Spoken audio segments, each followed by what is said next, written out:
Hello friends, welcome to our channel. Today we're going to take a look at another horrible case with you, the case of Keely Bunker.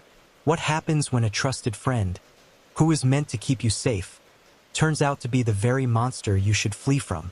In the case of Keely, she discovered the dark and unsettling truth behind her friend's seemingly innocent smiles. But unfortunately, it was too late. This is the heart-wrenching story of Keely Bunker. We extend our heartfelt condolences to the family and friends of Keely, who will forever cherish her memory. Before the 19th of September 2019, Keely was full of life. Born on the 7th of September 1999, Keely was both a blessing to her parents and a role model to her siblings. Her mother described her as a precious and beautiful daughter, while her sister described her as one of the most vibrant, caring, and beautiful souls this earth has ever seen. She was a girl who had worked her way through the hurdles of life to get a degree and become a teacher. On the day she met her tragic fate, she was to go in for an interview to become an assistant teacher. But that promising life was cut short by her childhood friend, Wesley Street. Wesley and Keely had known each other since they were in infant school. Although they might not have been best friends, they were quite close because they maintained their friendship through the years. It was for this reason Keely invited him to her 20th birthday celebration after the musician H's concert at the O2 on the 18th of September 2019. Keely was very excited about that day. On the day of the concert, Keely and her best friend, Monique Riggin, met Wesley at the New Street station in Birmingham. After the concert, the trio went to a nightclub where they partied till 2:40 a.m. Then, they got a taxi back to Tamworth, where they stayed. Keely's house was a walking distance from where they all alighted, and Monique had asked her to stay the night due to concerns about her safety. But Keely didn't want to miss the job interview she had fixed the next day and said, "I've got Wes.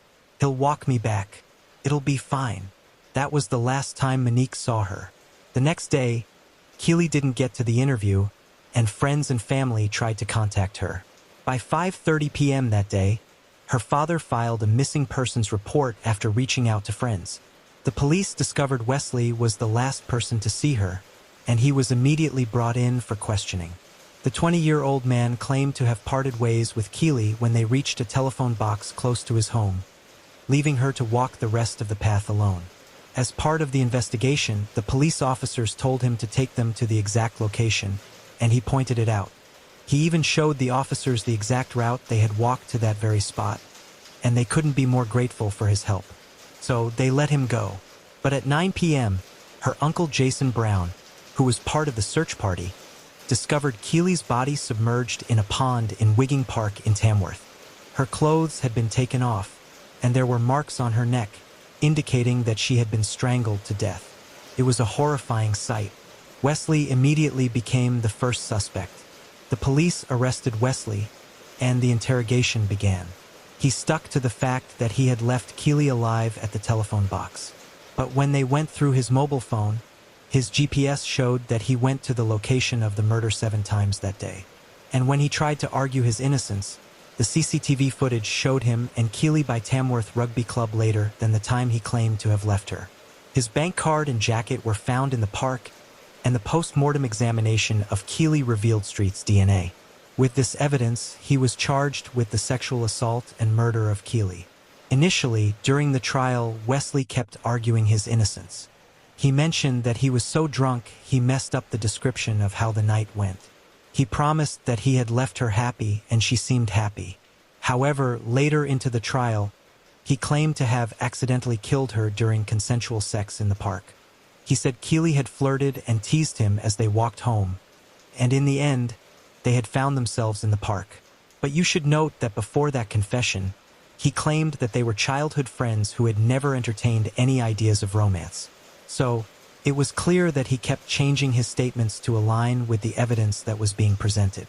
Wesley went on to describe how his GPS location showed him returning to the murder spot several times that day. He said that after accidentally murdering her during a moment of passion, he dumped the body in the pond and kept returning to the location to cover Keely with branches.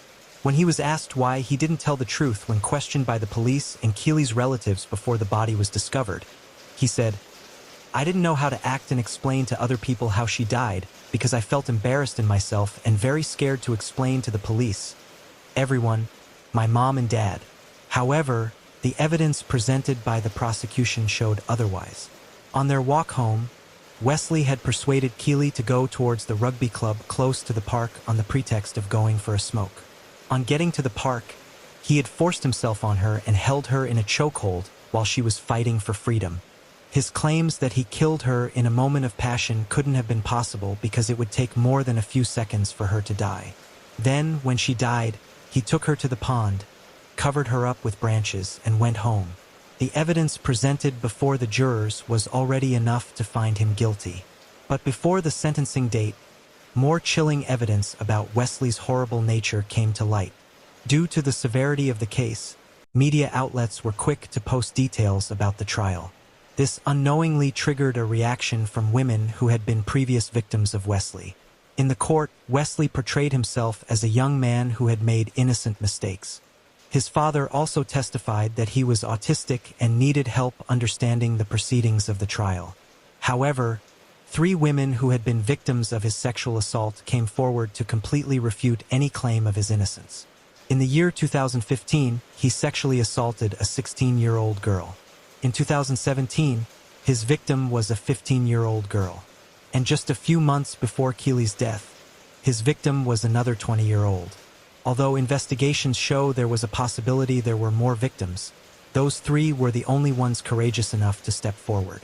One of them told the court that she thought she was never going to get over it, but she had fought the sickening thoughts that almost overwhelmed her. Another said she was really scared to tell anyone because of how ashamed she felt, but after hearing about Keely's case, she just couldn't remain quiet. The third survivor shared how she blamed herself for the incident because she had gone to his house. Hannah Swain, the lead prosecutor, described Wesley's offense as a pattern of offending. She described Wesley as a man who tried to get what he wanted without having any regard for the consequences. She also mentioned that his innocent look and friendly character made his victims less wary of him. Reports show that his victims were either friends or acquaintances. It's easy to have a stereotypical image of a perpetrator, but what we often do not think about is a young lad who is popular, who has many friends, who is well known and liked, said Detective Inspector Cheryl Hannon, the senior investigating officer on the case. She also described Wesley as a devious and manipulating character, noting his arrogance in playing the martyr. He acted as if people were blaming him unfairly when he knew full well where she was and what he'd done, and the efforts he'd gone to concealing it to delay people finding her. His friend trusted him to walk her home that night, and it's only Wesley to blame that she didn't make it home. He was trusted to walk her home, but he manipulated the situation, preyed upon her, and ultimately raped and murdered her. He then went on to put himself at the center of the investigation, lying to the police, her family, and her friends that she was safe and well, changing his lies as the evidence was presented to him. Wesley was sentenced to 30 years in prison without parole.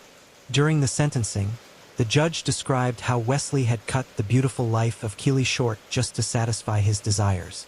She lost the opportunity of fulfilling her life ambition of helping to educate young children, and her family had lost the company of their beloved daughter, sister, and niece. Keely's relatives also shared how they would never completely heal enough to forgive Wesley. Her mother, Debbie, said that as Keely's family, the outcome of this trial will never be enough in terms of justice. Keely was the kindest, most caring, and innocent young lady, and she was only just starting out in her life. Such is the hell they feel they are incapable of showing any forgiveness. The horrible fate of Keely is a reminder that we can never truly tell who a person is. Everyone should always take precautions when they're out so late because a person who you might deem your protector might actually be the predator. ##### next script, Georgina Simons. Georgina Simons, an effervescent and determined escort, inhabited a world steeped in affluence and grandeur. Yet, beneath the veneer of sophistication and splendor lay a labyrinth of falsehoods and manipulation, ultimately leading to her premature demise. She was always fascinated with her appearance, and this preoccupation intensified over time.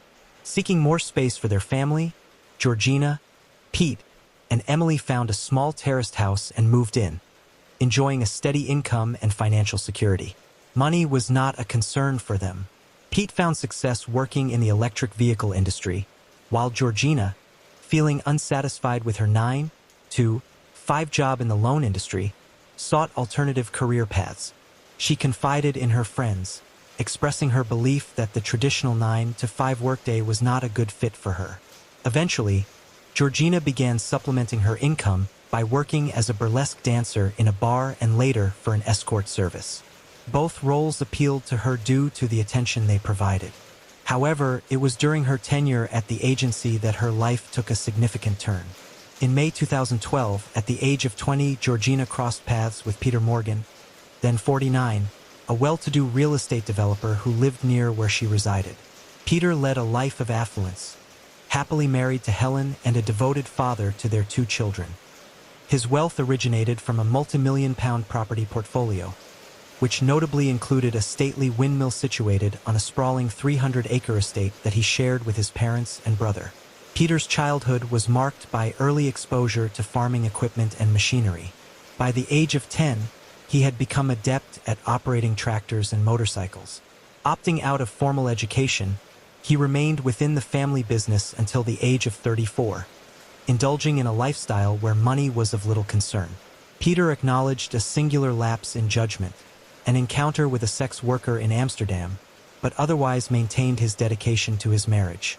However, a perceived midlife crisis in his 40s led him to use technology such as smartphones to engage with sex workers through escort agencies. In his own words, Peter appreciated the transactional nature of his encounters, describing the appeal of being able to have sex, shake hands, and leave. However, everything shifted when he crossed paths with Georgina. She stood out from the others, unexpectedly captivating Peter's heart. Before Georgina, Peter had been frequently visiting different sex workers, with the encounters becoming weekly over time. While overseeing the renovation of a lighthouse for his real estate ventures, Peter showered Georgina with lavish gifts, including a Range Rover worth over $112,000 and an $11,000 shopping spree. He even paid her $1,000 for a single night together. Georgina enjoyed the attention and luxurious lifestyle, but exclusivity in her relationship with Pete remained elusive. She continued to see other clients while maintaining a romantic relationship with Pete. Unlike her arrangement with Peter Morgan, he harbored deep resentment towards Georgina's involvement with other individuals, despite their lack of romantic commitment. By 2015, he had persuaded Georgina to work exclusively as his personal escort, providing her with monthly payments ranging from $7,000 to $10,000. During this time, Peter was overseeing the renovation of his Grade 2 listed castle, including Castle Bungalow, a cottage on its grounds where Georgina relocated as part of their arrangement. She resided in the cottage over time. Peter confided in Georgina about his emotions and aspirations for the future. He decided to end his 22-year marriage to Helen, ensuring her financial stability while allowing Georgina to retain occupancy of the cottage. This turn of events left Pete's former partner and father of their daughter devastated, feeling as though he had lost the woman he loved. In August 2015, the couple embarked on a trip to Africa. Yet, Pete couldn't shake the feeling of Georgina slipping away from him. The thought of her being with other men, particularly someone as affluent as Peter Morgan, plunged him into a deep depression. Despite understanding Peter's ability to provide Georgina with a lavish lifestyle, one that made a strong impression on her, Pete felt powerless in comparison to Peter's wealth.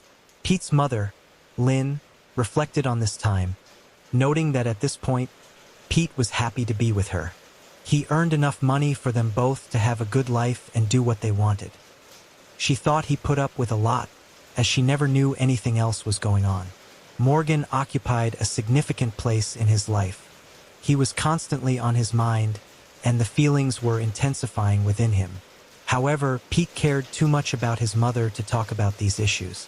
On November 15, 2015, Pete Deem vanished following a heated argument with Georgina regarding text messages. Tragically, he was later discovered deceased by hanging in a wooded area 2 days later. Alexi Butcher, a friend of Georgina's, succinctly summed up the situation. "Rich Pete was completely smitten. He loved and cherished her, envisioning a future together.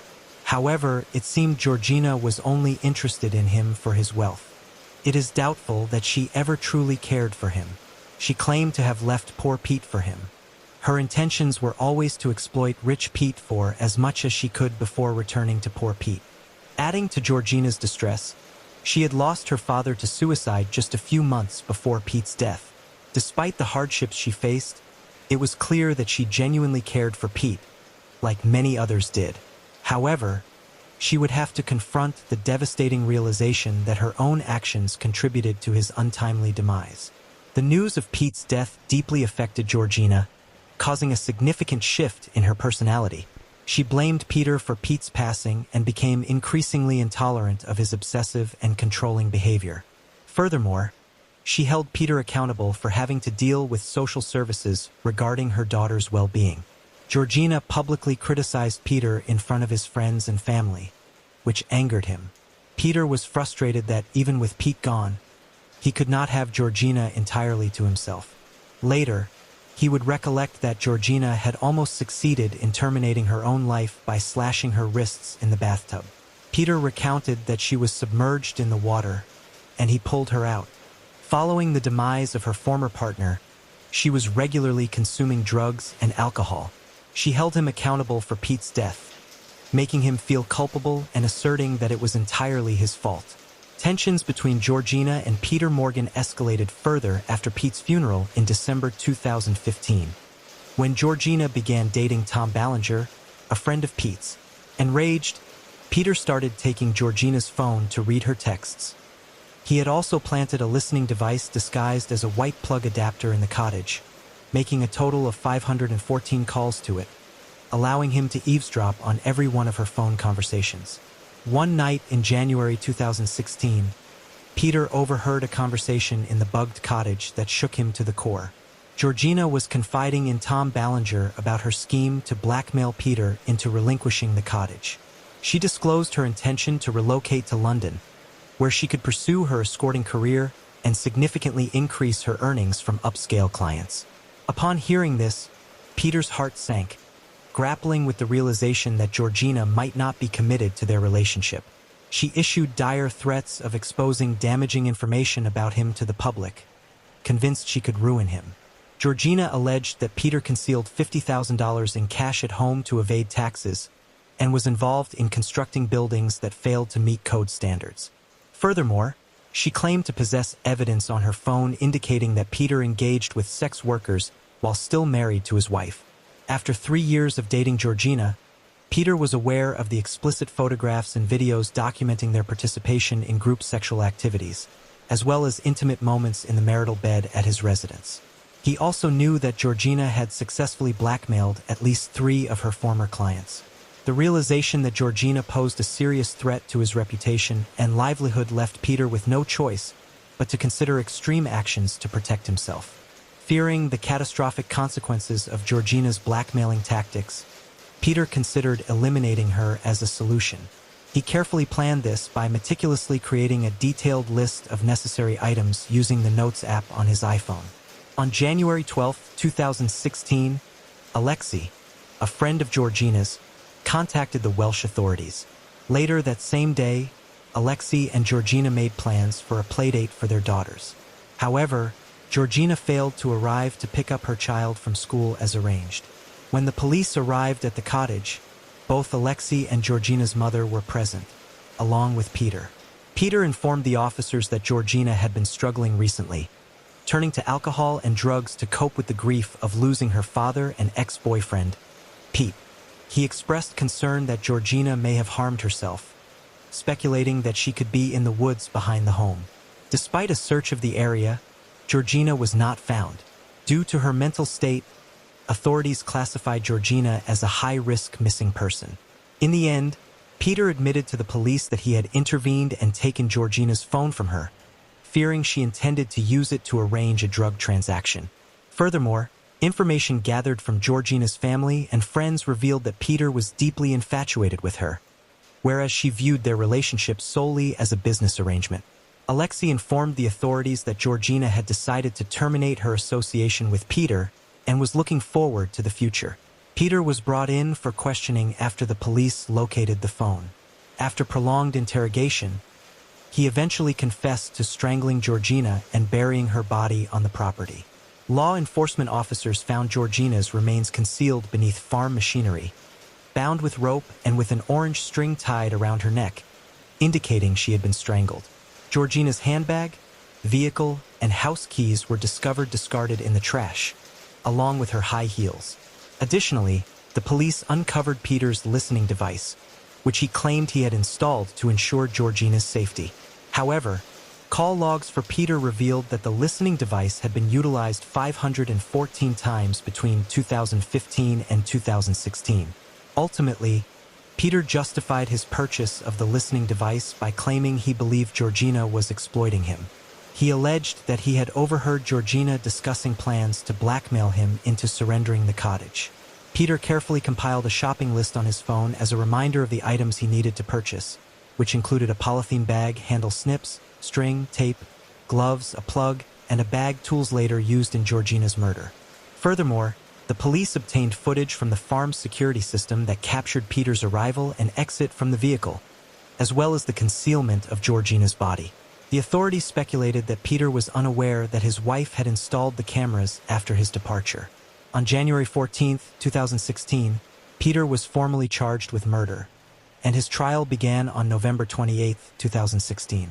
During the trial, he pleaded not guilty. The prosecution argued that Peter's obsession with Georgina led him to meticulously plan and carry out her murder. In contrast, Peter's defense asserted that his Asperger's disorder impaired his ability to fully comprehend the consequences of his actions, which could mitigate his culpability. Despite testimony from 2 doctors, the prosecution's expert disagreed with this assessment. Ultimately, the jury found Peter guilty of murder on December 21st, and he received a life sentence with the possibility of parole after 25 years. In October 2017, Peter filed an appeal against his conviction and imprisonment. However, the appeal was dismissed in March 2018. The unexpected death of Georgina deeply affected her family and friends, plunging them into deep grief. Her vibrant personality, now a treasured recollection, stands as a poignant reminder of a life cut short by this tragic event. The community came together in a display of unity, offering sincere support to Georgina's family and friends as they grappled with their sorrow. Their steadfast presence served as a powerful testament to the resilience that can be found in the collective strength of a community facing hardship. Though Georgina's life was tragically short-lived, her legacy continues to live on in the hearts of those who cherished her. May her memory inspire others to savor every moment and appreciate the preciousness of life. Hello friends. Welcome to our channel. Today we're going to take a look at another horrible case with you. The case of Angela Craig.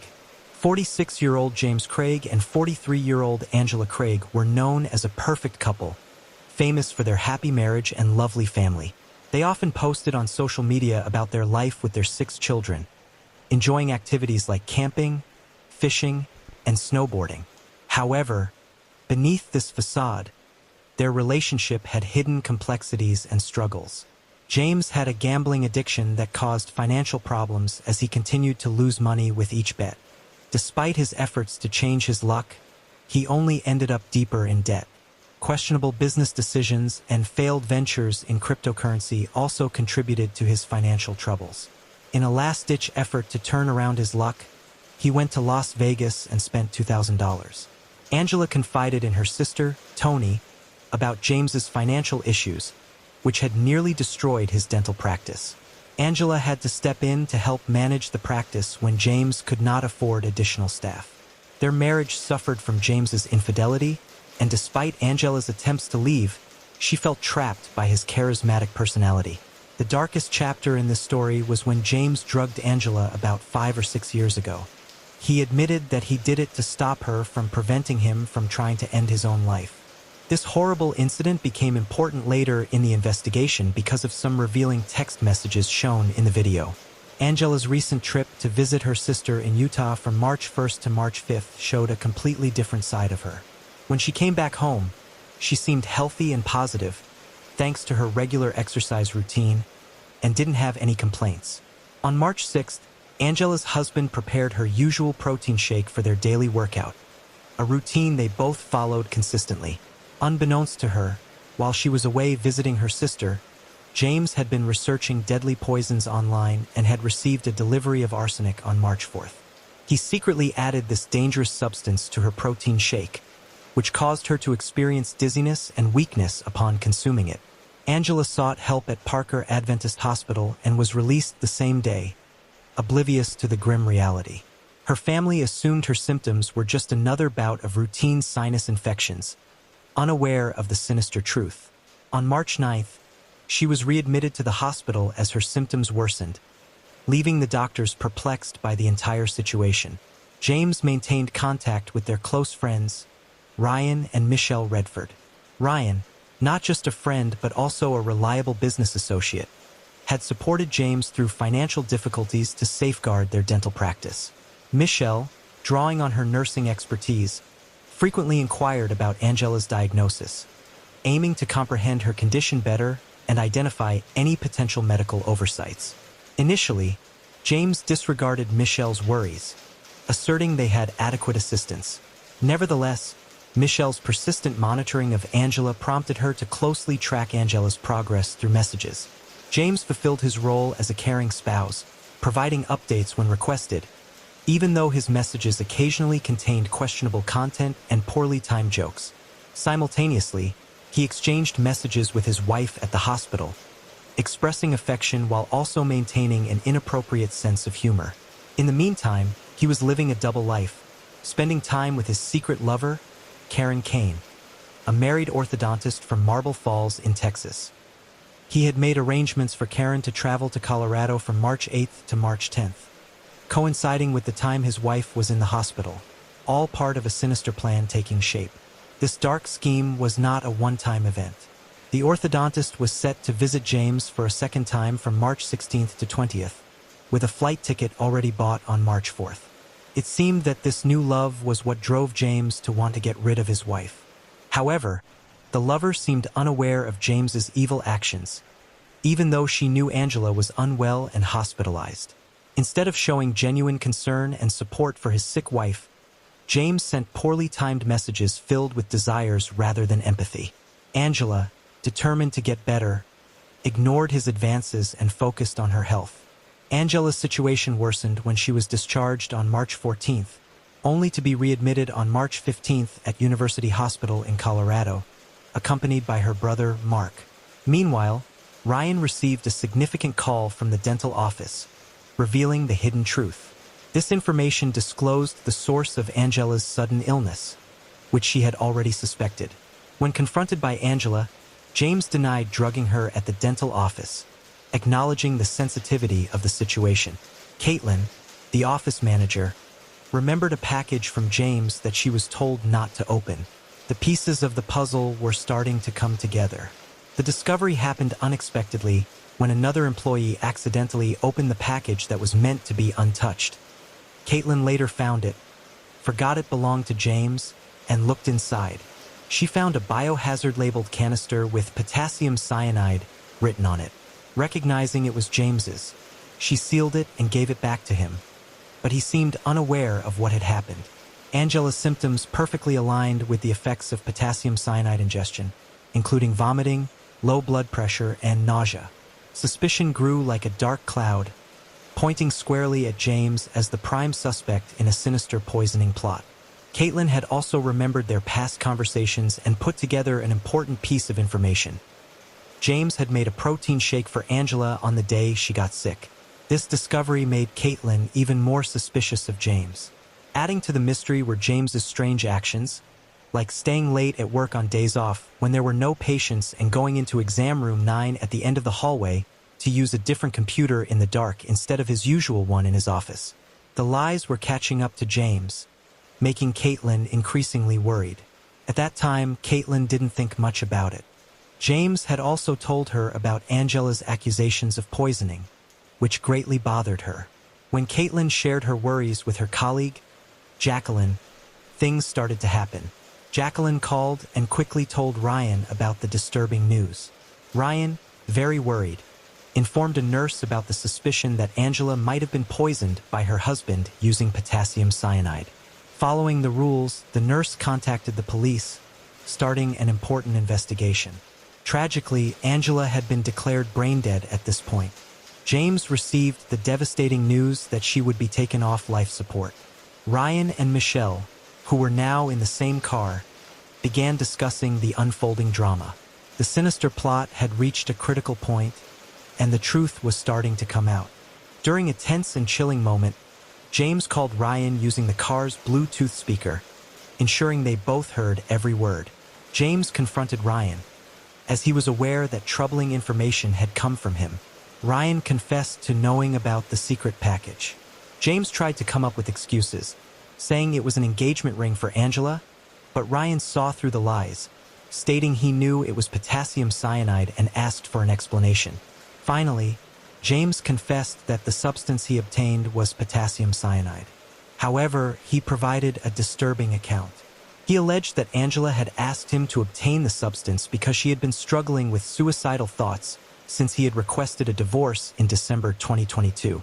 James claimed he ordered the poison for her, believing it was a dangerous game of brinkmanship, describing the situation as a game of chicken, not realizing she would actually consume it.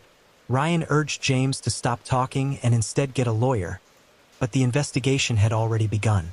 The detective reached out to Child Protective Services caseworker Sydney Romero, who was deeply concerned about James's statements regarding Angela's supposed suicidal tendencies.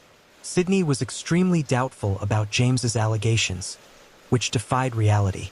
James claimed that Angela had intentionally taken too many opioids on multiple occasions and that he had revived her single-handedly without reporting these incidents or seeking medical assistance. This sounded even more suspicious because their children, who lived with them, were completely unaware of these supposed events. Sydney had a clear understanding of the family dynamics, having previously met with James and the kids. The fact that none of these incidents had been mentioned earlier raised serious questions. Who was deceiving others and who was manipulating them? As the truth slowly emerged, the situation was becoming increasingly dire. James was in a desperate situation, and he knew it, so he looked for someone to help him. On March 16th, he sent Ryan a series of text messages, hoping to get him on his side. In the messages, James tried to manipulate Ryan by saying certain things, but fortunately, it didn't work. James was getting more and more desperate, and in his messages, he even tried to blame Ryan for the trouble his kids were in. They couldn't go back home because the police were waiting for them at the door. The police, armed with a search warrant, demanded that James hand over his phone, Angela's phone, his wallet, and his laptop, along with their passcodes. He reluctantly complied, informing them that his laptop was actually at the dental office. Before returning his personal items, the police took photographs of his credit cards, ID, and driver's license. The search of James' residence resulted in the police confiscating several items deemed relevant to the case. Among the seized items were various protein powders, workout-style shakers, a computer tablet, 2 unmarked bags containing unidentified white powdery substances, and a water bottle located on the exercise bike in the main bedroom area. Despite their efforts, the police were unable to find a hard drive that could have held surveillance data from the security cameras. The detectives then went to James's workplace, where they obtained his laptop and its password. Inside a small hand vacuum, they found an unidentified white substance, and they carefully collected a sample of it as evidence. Additionally, they retrieved a hard drive from exam room 9 that James had previously used. During their in-depth investigation, they gained access to Angela's phone and confirmed her conversations with James. They found his contact information listed as the boy, with a picture of the two of them, and his phone number matched the one provided by Ryan and Michelle. However, the most disturbing find came when they connected the hard drive to a television, revealing James's alarming Google search history.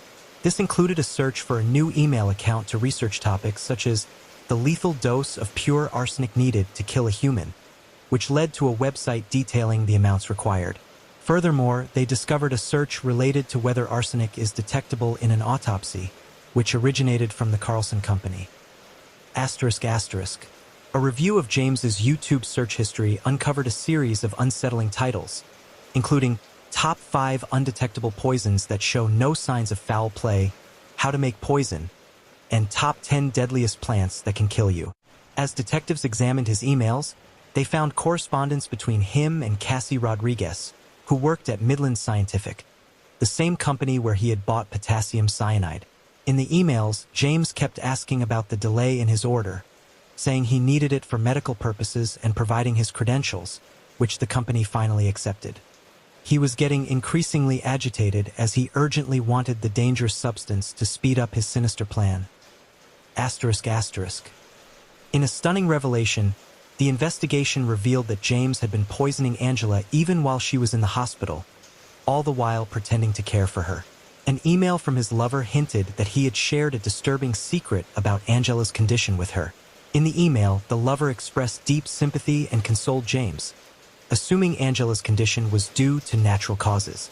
She acknowledged the enormous difficulty James must be facing and offered to be present for him, but refused to pretend their relationship was platonic when they both knew it was more than that. Angela tragically passed away on March 18, 2023, leaving behind 6 children. Suspicions surrounding her death grew stronger when her husband, James, declined an autopsy, a decision that cast further doubt on his innocence. One would expect a grieving and innocent husband to want to uncover the mysterious circumstances surrounding his wife's death. However, James's actions only fueled the growing suspicions. The very next morning, he was arrested and charged with Angela Craig's murder in the first degree. The shocking climax to this dark tale was now in full view. On March 23, 2023, James made a solemn entrance into the courtroom. He appeared with his head lowered, hands in cuffs, and ankles restrained, clad in the unmistakable orange jumpsuit of the Arapahoe County Detention Center. His gaze avoided the eyes of family and friends present, and he entered a plea of not guilty. As of October 2023, James Craig made an appearance in Arapahoe County Court, where he maintained his not guilty plea. His trial has been scheduled for April 19, 2024, and is expected to last 3 weeks, taking place in the spring of 2024.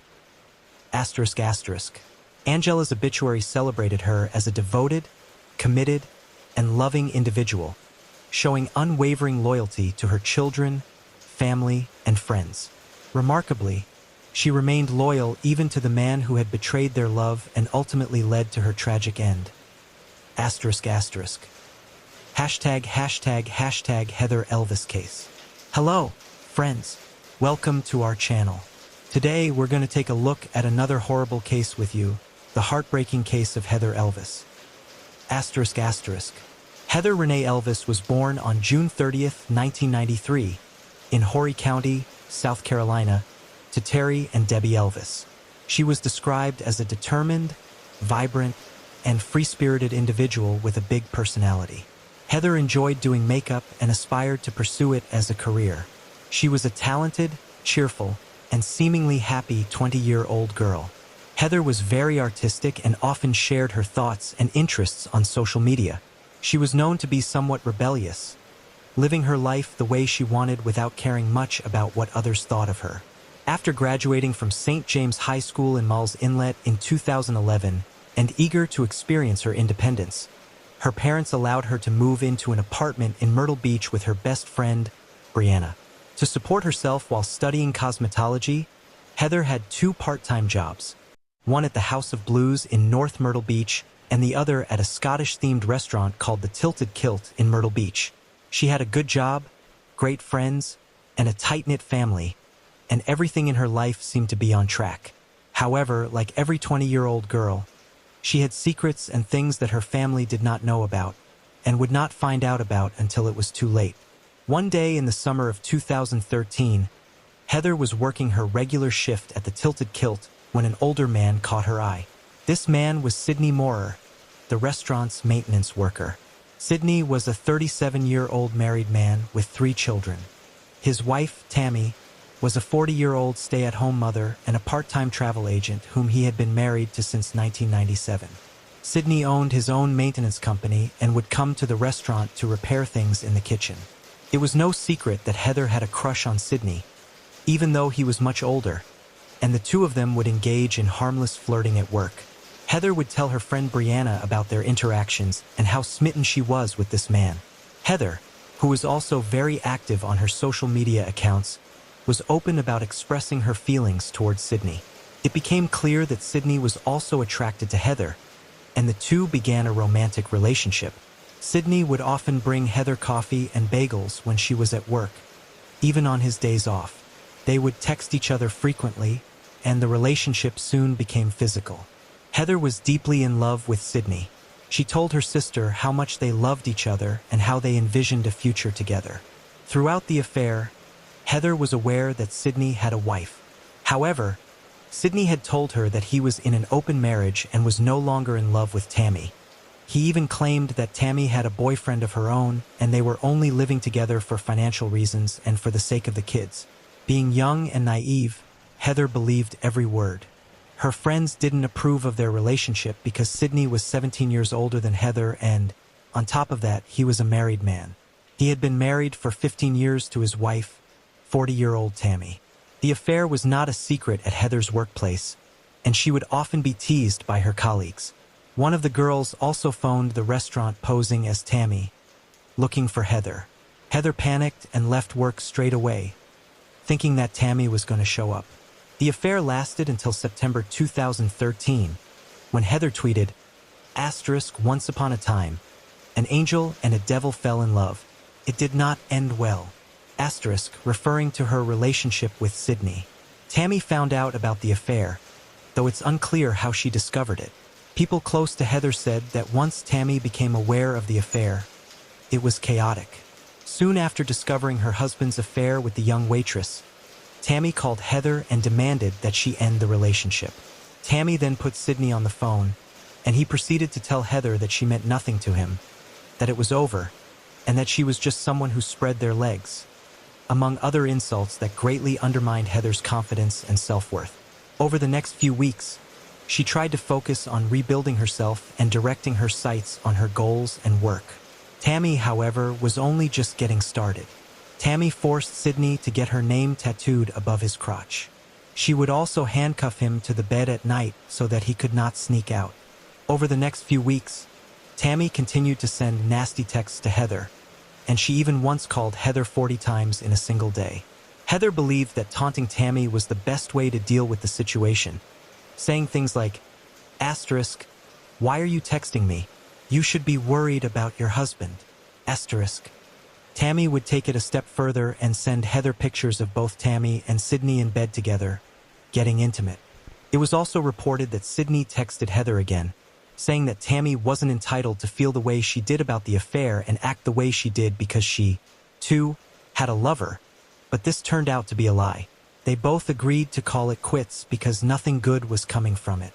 Heather, on the other hand, told Sydney that she wanted Tammy to stop calling the restaurant because she lost hours of work and was sent home because Tammy kept calling. Heather and Sydney last saw each other on November 5th after they agreed to end their relationship. Heartbroken but remaining determined to move on from the situation, Heather continued to work on herself, with those close to her commenting on how she had got her smile back.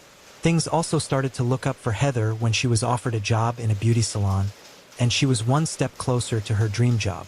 As for the texts and calls from Tammy, Heather began to get used to them and continued to ignore them, thinking that Tammy would eventually get bored and move on. On November 19th, Sydney and Tammy decided to buy a brand new black Ford F-150 and drive to California with their children to visit Disneyland as a way to rekindle their romance. The trip lasted 3 weeks. Meanwhile, despite Heather's life taking a turn for the better, it would not be long before those around her began to notice that she was gaining weight. So much so that she had to be given a new uniform at work as her usual one no longer fit. Heather went from having a size A cup on her bra to a size C cup, and she also went from a medium-sized skirt to a large. These are all changes that are typically associated with someone being pregnant. Finally, Heather took a test at work one day, and it came back invalid. It is not known for certain whether or not Heather was pregnant, but it was considered a very strong possibility given the changes in her physical appearance and the fact that she was known to be having a very intimate relationship with Sydney Moorer. Her confidence was coming back, and she organized a date with a guy who was closer to her age that she'd been talking to for quite a while. Things were looking good for Heather. On December 17, 2013, Heather went out on a date with Stephen Shawley. They didn't have a specific plan, but wanted to spend some time getting to know each other better. They went out to eat and then drove around looking at Christmas lights, which Heather loved doing during the holidays. Stephen then took Heather to Inlet Mall and taught her how to drive his stick-shift truck. He even took a picture of her trying to drive his car. Heather sent this picture to her best friend, Brianna, and her dad, Terry, who she lived with. The date started at 10 p.m. and ended around 1 a.m. when Stephen dropped Heather off at her apartment. They made plans to meet again the next day for a second date. Regrettably, this marked the last time Heather Elvis was seen. Shortly after returning to her apartment, she received an unexpected call from Sydney Moorer, with whom she hadn't been in touch for weeks. During the 4-minute conversation from a payphone, Sydney apologized to Heather, professed his love for her, and revealed that he had left Tammy to be with her. At 1:44 a.m., Heather called her roommate, Brianna, who was away visiting relatives, in a distressed state. She informed Brianna about Sydney's confession of love. Sydney initially denied this call until evidence from CCTV footage proved otherwise. Brianna advised Heather to carefully consider the situation and not jeopardize the progress she had made. Heather mentioned she would reflect on it, do some online research, and then try to sleep, although she found it difficult to rest that night. At 2:29 a.m., Heather attempted to contact the number Sydney had called from multiple times before, but no one answered. At 3:16 a.m., Heather tried calling Sydney's cell phone once again with no response. Heather persisted and dialed Sydney's cell phone again, managing to connect this time. The conversation lasted just over 4 minutes, though its content remains unknown. Following the call, Heather drove to Peachtree Boat Landing, a location merely 3 miles away from Sydney and Tammy's residence. Sydney initially denied this call, only admitting to it when presented with Heather's phone records by the police. He claimed to have spoken to her, directing her to cease contacting him. Heather reached Peachtree Boat Landing at 3:38 a.m. and attempted to contact Sydney several times but received no response. 2 CCTV cameras recorded a vehicle resembling Sydney and Tammy's moving from their residence towards Peachtree Boat Landing. The next evening, Heather's green Dodge Avenger was discovered parked at Peachtree Landing on the Waccamaw River by a local officer. The authorities questioned Heather's father, Terry, as the vehicle was registered under his name. Upon inspecting the car, they noticed that Heather's keys, ID, purse, and phone were missing. Terry was permitted to take the car back home. Despite Terry's repeated attempts to reach Heather, his calls went unanswered. When the police visited Heather's apartment, she was not present, and she did not report to work. The search for the missing Heather Elvis had commenced. Sydney and Tammy were suspected of involvement in Heather's case based on texts, phone calls, and public statements. They were arrested on February 21, 2014, for kidnapping, obstruction of justice, and indecent exposure. After spending 11 months in prison, they were released in 2015 on a $100,000 bond each. The murder charges were dismissed in March 2016, and the kidnapping charges were pending. The indecent exposure charges were dropped on June 20, 2016. Sydney's trial for the kidnapping of Heather Elvis began. It was revealed in court that Heather may have been pregnant. Detectives found out that Sydney bought a pregnancy test and cigars at Walmart. Later, Sydney called Heather from a payphone and arranged to meet her. Sydney claimed the pregnancy test was for Tammy as they were trying for a baby.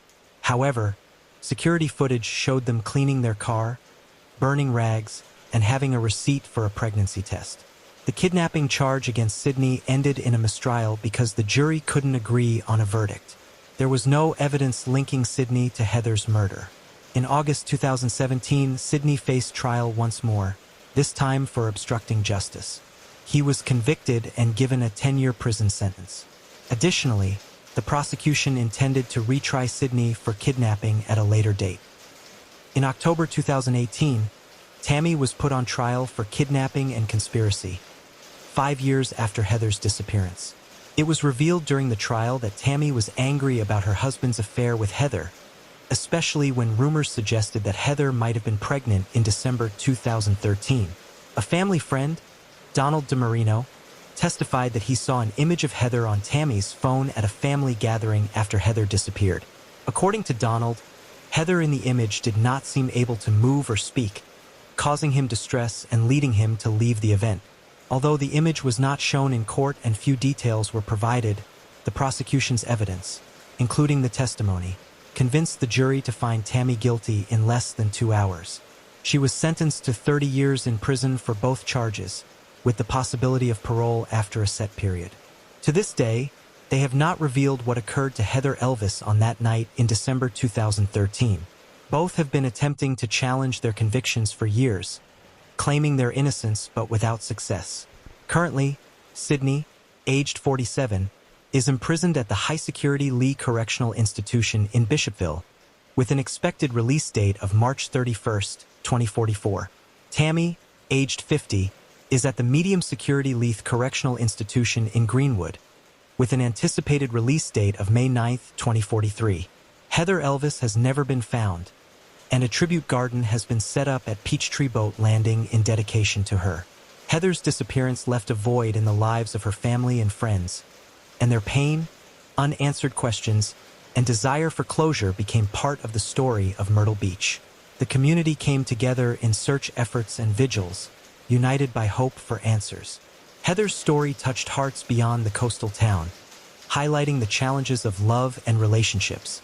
As we honor Heather Renee Elvis, let her memory remind us of life's fragility and the need for compassion and understanding. #####Christine Marie Paulilla case. Hello, friends. Welcome to our channel.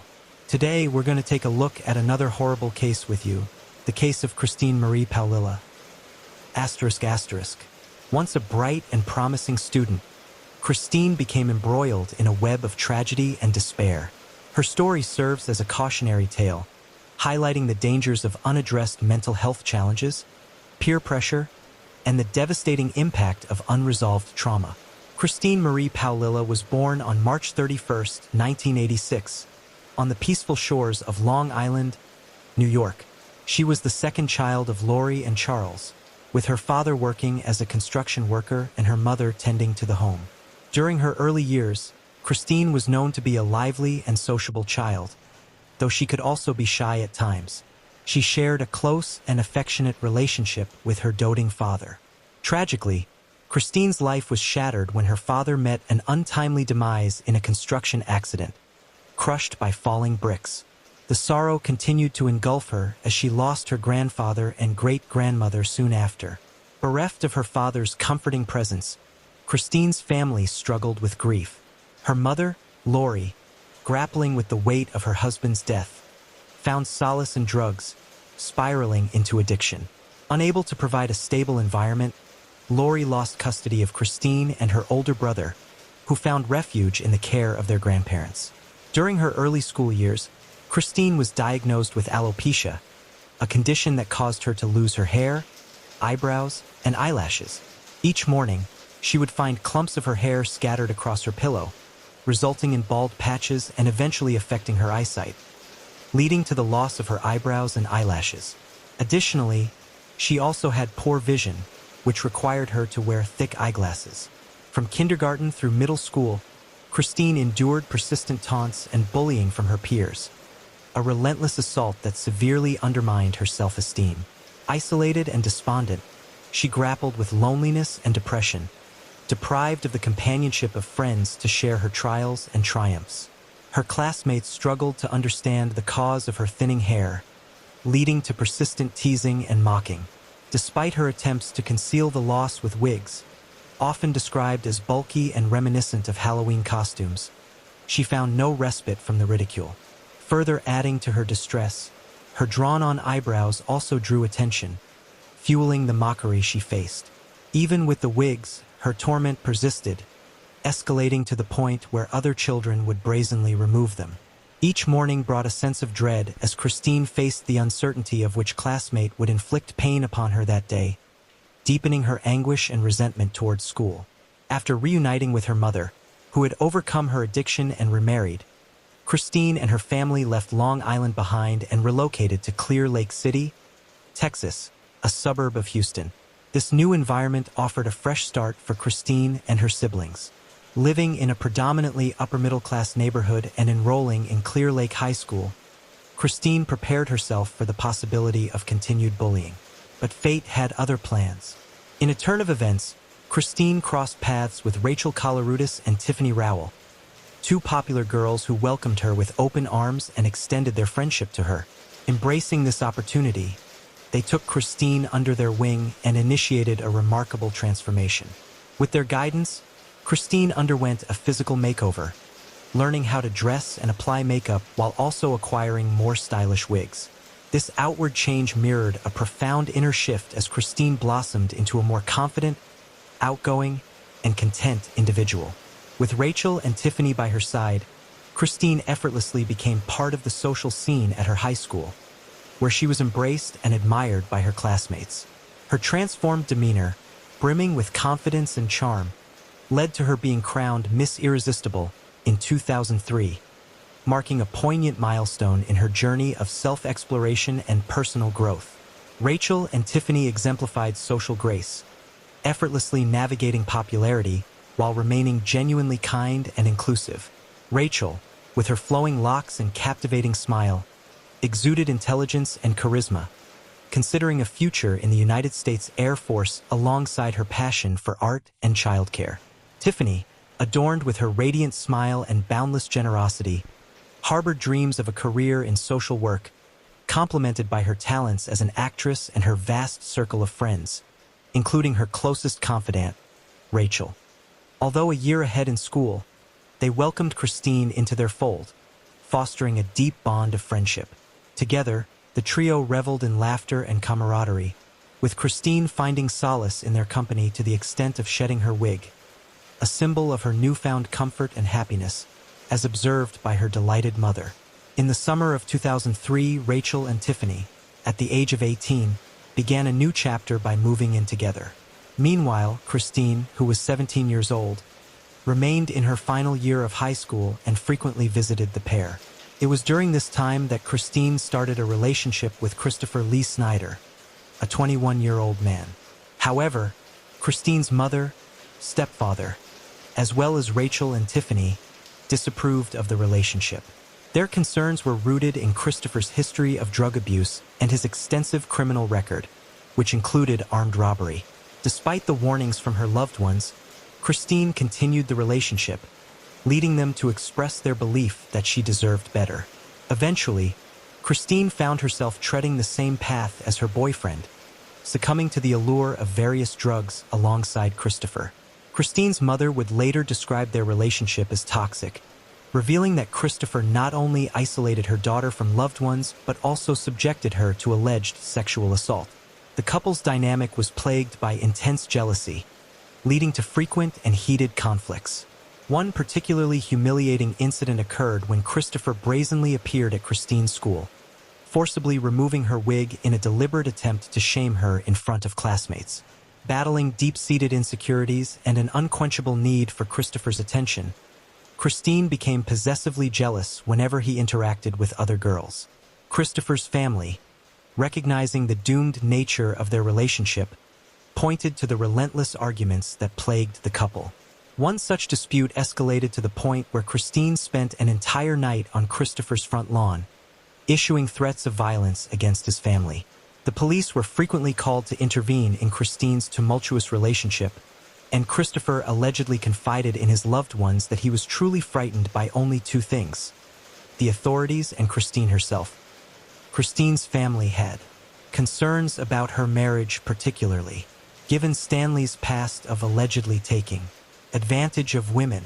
Financially, Christine and Stanley had made a conscious effort to stay away from drugs, but their happiness was short-lived as the second anniversary of the murders approached in July 2005. The media's renewed focus on the case brought back painful memories for Christine. Rather than mourning the loss of her loved ones, she became increasingly upset by the released suspect sketches. This distress led her to confide in Stanley about her role in the murders, causing the couple to go into hiding. In November 2005, Christine and Stanley were living in a San Antonio motel room where they spent the following 8 months regularly using heroin and cocaine. On July 8, 2006, the police received an anonymous tip about the murders. The informant claimed to have been in rehab with Christine and overheard her confessing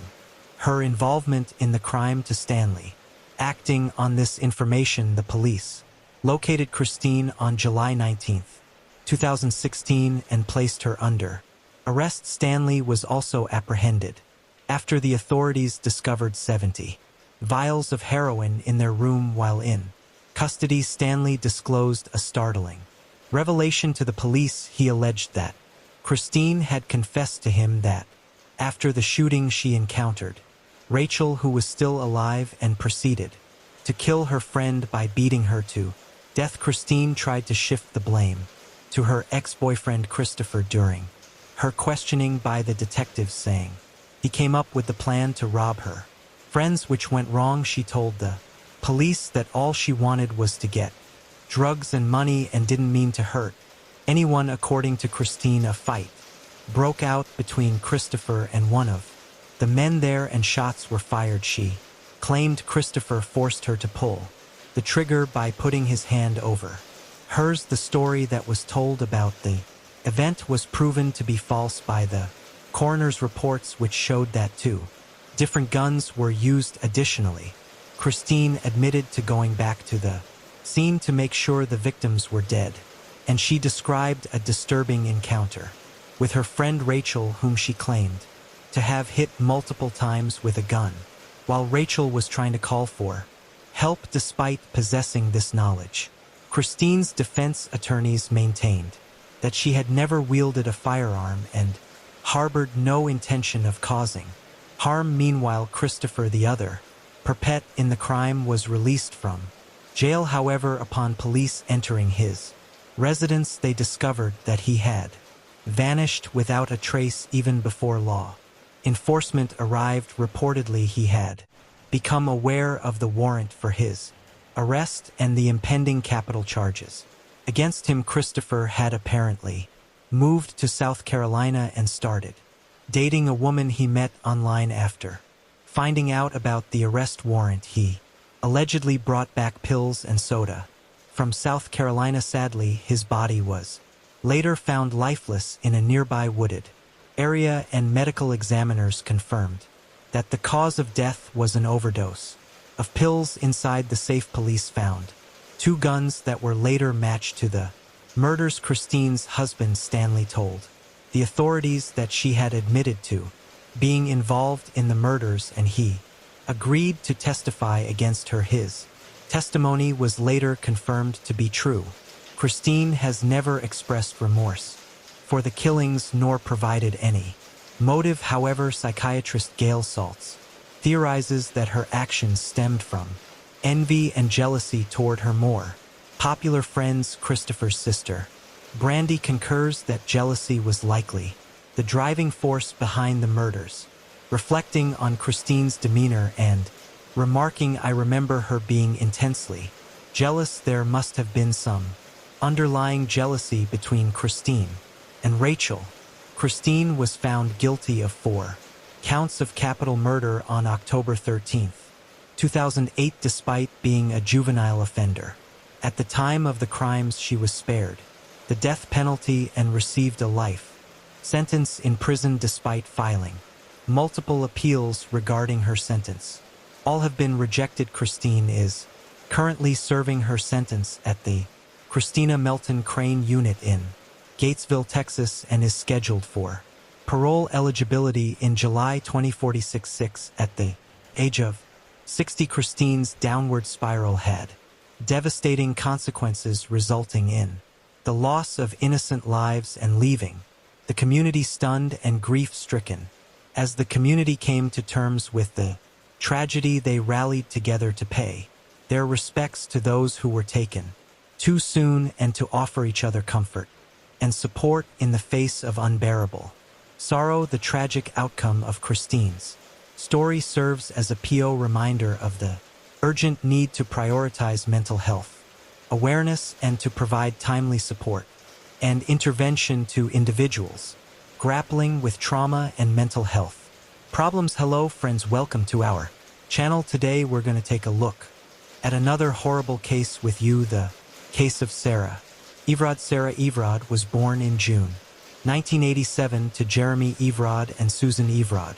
Her father worked as a professor of electronics at the University of York, England, United Kingdom, and her mother worked in charity. She was the youngest of 3 children in the family, with older siblings James Evrod and Catherine Evrod. The family home was located in a quiet quack in the Heslington area of the city, and Sarah would often be seen playing in the street with her siblings and other local children. She attended the local comprehensive Fulford School in 2005, where she was remembered as an incredibly likable, vibrant, caring, and popular girl who excelled at sports and performed well academically. After completing her A-levels, she left Ford School in 2005 after securing a place at Durham University, where she studied for a degree in human geography and graduated. In 2008, Sarah started her career as an account executive at Proximity London in July 2008, where she worked for 4 months. After that, she joined Rapier as a senior account manager in September 2009. She worked there for 3 years and 6 months before leaving to work at a travel agency from February 2021. Sarah has been working as a digital account director at McCormick and Morrison, as well as a freelance client lead at Flipside Group, a freelance company. On the evening of March 3, 2021, Sarah was walking home to Brixton Hill from a friend's house near Clap Common. Unfortunately, something terrible happened the following day. Sarah's boyfriend Josh reported her disappearance to the police. They were supposed to meet, but she didn't show up and didn't respond to any of his calls. Her family and friends were shocked, as she was in regular contact with them, and it was completely out of character for her to disappear like that. A large-scale search operation was launched involving hundreds of officers and members of the public. The search concentrated on the area between Caffam and Brixton, including parks, woodlands, and other open spaces where CCTV footage had captured Sarah's presence. The previous night, police stated that she was believed to have walked through Clam Common after leaving her friend's flat and heading towards her home in Brixton, a journey that should have taken approximately 50 minutes. The police issued a public appeal for information requesting anyone who had witnessed Sarah or had any relevant information that could assist the investigation to come forward. They released footage captured from the dash cam of a passing police car and a private doorbell-type camera, which showed Sarah walking alone along the 205 Pointers Road towards Tulse Hill, south of Brixton. She spoke to a boyfriend on her phone for around 15 minutes and agreed to meet him the following day. It was uncertain whether she made it home. The police also released a photo of Sarah and a description of her attire. When she was last seen, she was wearing a green rain jacket, navy blue trousers with a white diamond pattern, and turquoise and orange sneakers. It was believed that she was also wearing green earphones and a white beanie hat. The investigation was led by the Metropolitan Police's Specialist Crime Command, which deployed over 120 officers and staff to work on the case. The search was conducted with the assistance of police dogs, helicopters, and specialist search teams. Specialist officers were brought in from across the force, and the police received more than 120 calls from the public regarding the case. They asked Anyone who may have relevance dash cam or other footage to come. Forward sniffer Dukes searched gardens. In streets around the search site near Ard's presumed route home and in the nearby Oaklands. Estate officers also searched a pond in Clapham Common and drains along the A205.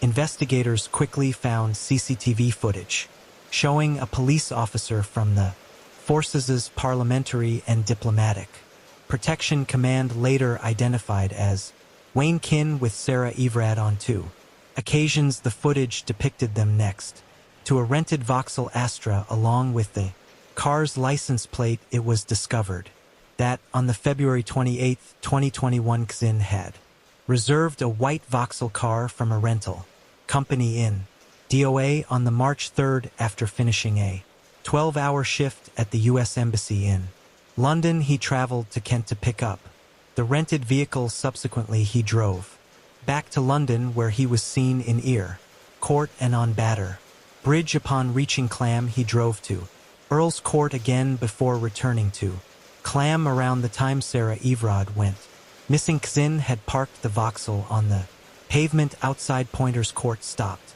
Everard and showed her his police warrant card before handcuffing her. Around that time, Kins and Everard entered the car and Kinn drove to Kent, where the route of the car was retrospectively tracked using CCTV and NPR. Kins and Everard were again spotted in DOA and had transferred to Kinn's personal seat car. Kinn then drove to Hodes Wood near Ashford, where his car was captured on CCTV in the area between 322 and 632 before driving back to DOA to switch back into his rental car before returning it. The Metropolitan Police then arrested Wayne Kinn along with a woman at an address in Kent in connection with Ever's disappearance, and they were taken into custody. However, the woman was later released without charge. As the detectives continued their investigation, they found that Kins had told senior colleagues that he was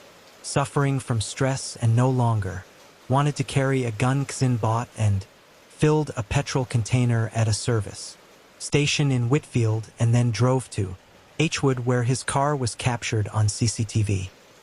12:37, he reported himself ill from work, handing in his equipment, including his police belt and handcuffs, which raised suspicions of murder. The police searched Hoodwood and found human remains that were confirmed to be Ard's body through dental records. Her remains were found in a large builder's bag, approximately 100 m, from a plot of land that Kinn owned. The police also searched the site of a former body repair garage previously owned by Ken's family at the top of the White Cliffs. The detectives questioned Ken and learned that when his mobile phone had connected to cell sites in the area of Kafam, where he had sexually assaulted Sarah and strangled her to death using his police duty belt, he burned Ard's body inside a refrigerator he then bought 2 large builder bags from B&K before returning to Hwood, where he used one of the bags to dispose of Ard's remains. In a pond, he drove his personal car to Sandwich, Kent, disposing of Ard's mobile phone, where the police divers searched underwater in one of the town's water courses. The police also focused their search operation around the rope walk in Sandwich and cordoned off approximately 1 square mile of the town. Sarah's disappearance and the heartbreaking discovery of her remains drew people from all walks of life together in grief, and solidarity. The call for change echoed through the streets as individuals raised their voices to demand a safer world for women. Sarah, a vibrant and compassionate soul, was a beloved daughter, sister, and friend. Her disappearance left her loved ones devastated and searching for answers in a world where her safety should have been guaranteed. The investigation concluded that Sarah Everard had died from compression of the neck, according to the result of a post-mortem held at William Harvey Hospital in Ashford. Ken was charged with Evers kidnapping and murder following authorization from the Crown prosecution. Service he appeared at Westminster Magistrates Court and was remanded in custody before appearing at the Old Bailey from Belmarsh prison. Kin pleaded guilty to kidnap and sexual assault and admitted responsibility for Ard's death on the 30th of September. Ken was sentenced to life imprisonment with a whole life order with Ford, justifying the severity of the punishment by saying that Ken's use of his position as a police officer to detain Evrod was the vital factor that made the seriousness of this case exceptionally high. Ken tried to apply Lou to appeal against his sentence, but his appeal against his whole life sentence was rejected by the Court of Appeal as of December 2021.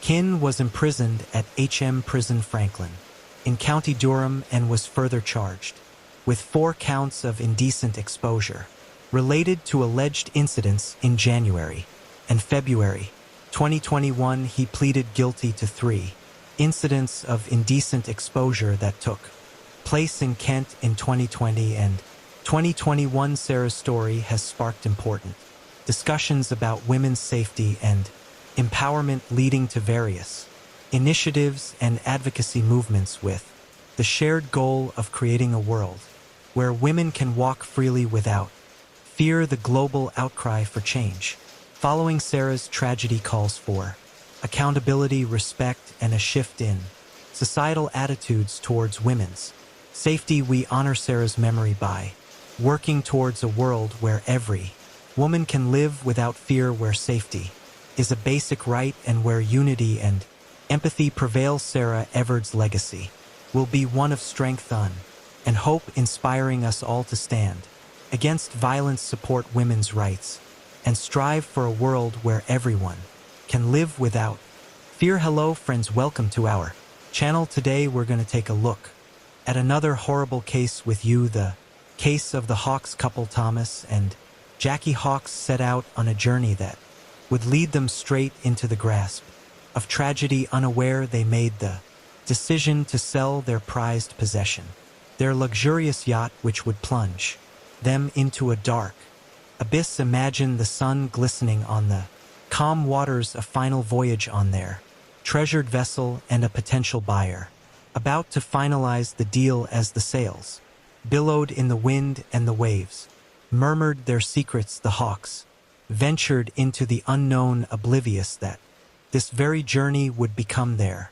eternal shroud. Thomas Hawks and his brother Jim Hawks grew up on a farm in the heart of California. They shared a passion for surfing the rolling waves and navigating the vast open sea. However, life's twists and turns saw Thomas answering the call of duty, trading the embrace of the ocean and joining the military. He even ventured into the harsh battlegrounds of the Vietnam War, leaving his mark as a veteran. Despite this, his resilience never wavered, and he transitioned into the realm of justice, becoming a dedicated probation officer. Meanwhile, Jim's path led him into the uniform of a police officer, eventually rising to the esteemed position of police chief. Service and duty ran deep in their veins. Thomas was a dedicated bodybuilder.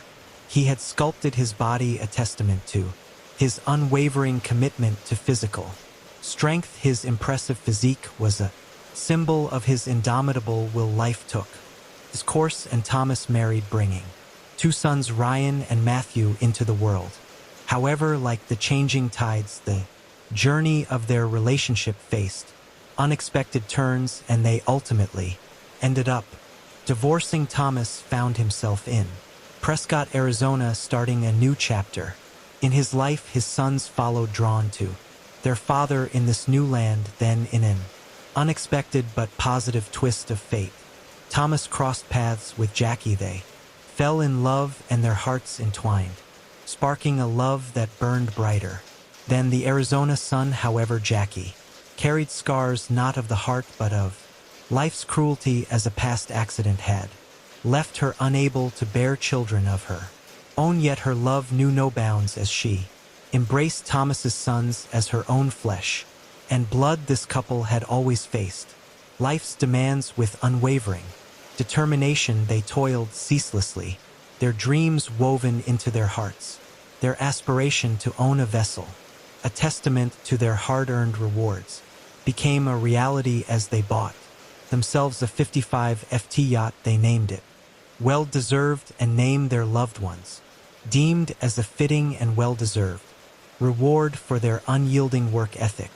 They took the vessel to the next level by equipping it with the most advanced technology. With retirement's golden years ahead, Thomas and Jackie set sail along the picturesque west coast Mexico's exotic shores, California's rugged coastline, and Catalina Islands.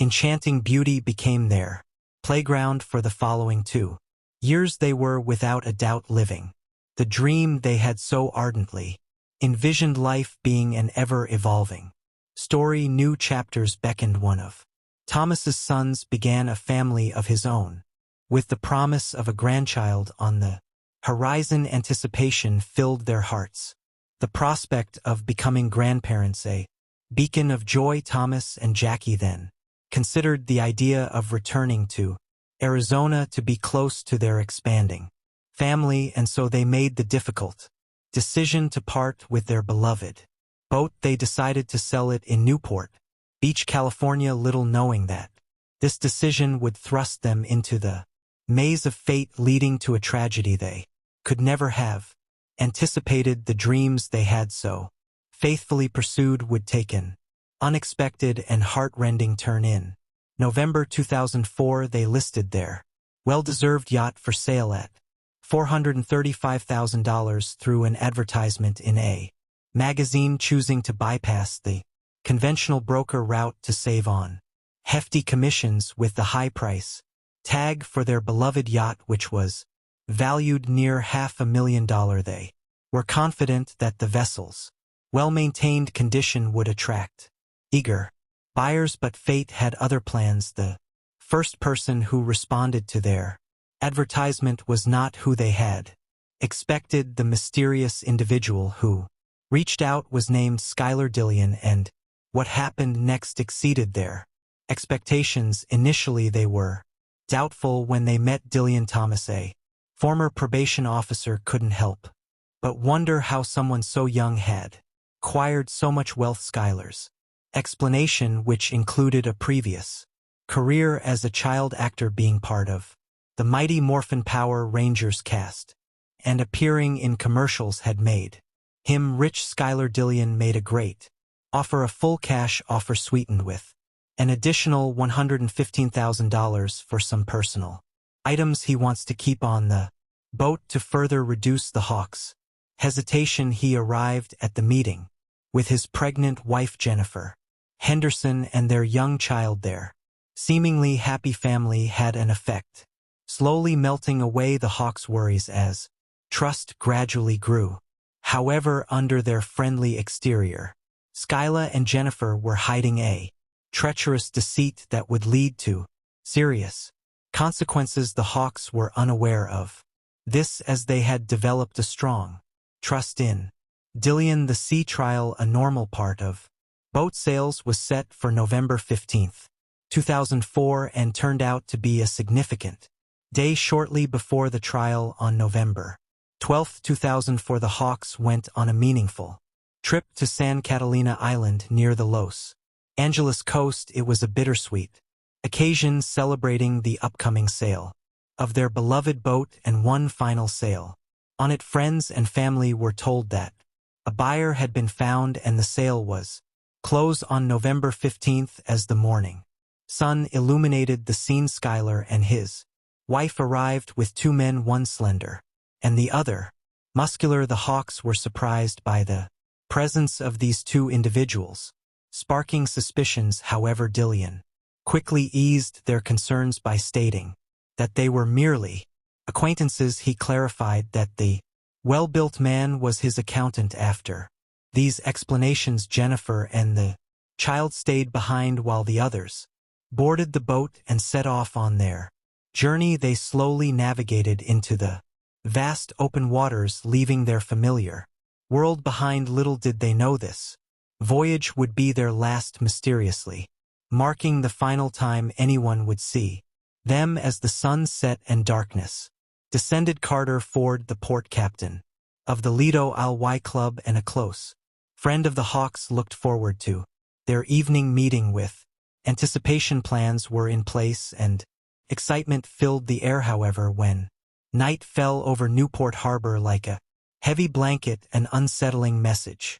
disrupted the peace. Jackie called with troubling news that made Ford shiver. The Hawks were on a sea trial which seemed routine, but something felt off. The buyer and his group had kept them out on the water longer than expected, leading to uncertainty. The Hawks promised to contact once they returned, and this was the last anyone heard from them. When the sun rose again, the yacht had returned to Newport Beach, but the couple was nowhere to be found. A puzzling mystery unfolded as they seemed to have disappeared without a trace. Days passed with no word to their loved ones, their phones silent. To add to the mystery, Jackie's SUV was also missing, leading some to wonder if they had gone on a sudden road trip to enjoy their recent financial success, choosing to disconnect from the world as they celebrated. But the dark reality became clear. The Hawks were not on vacation.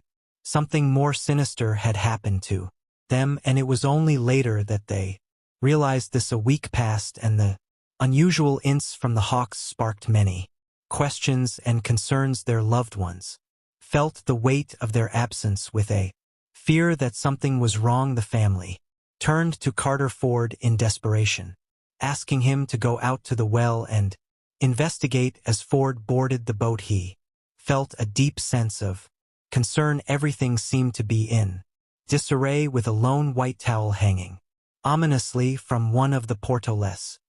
The family was disturbed by the strange scene and immediately took action by filing a missing persons report.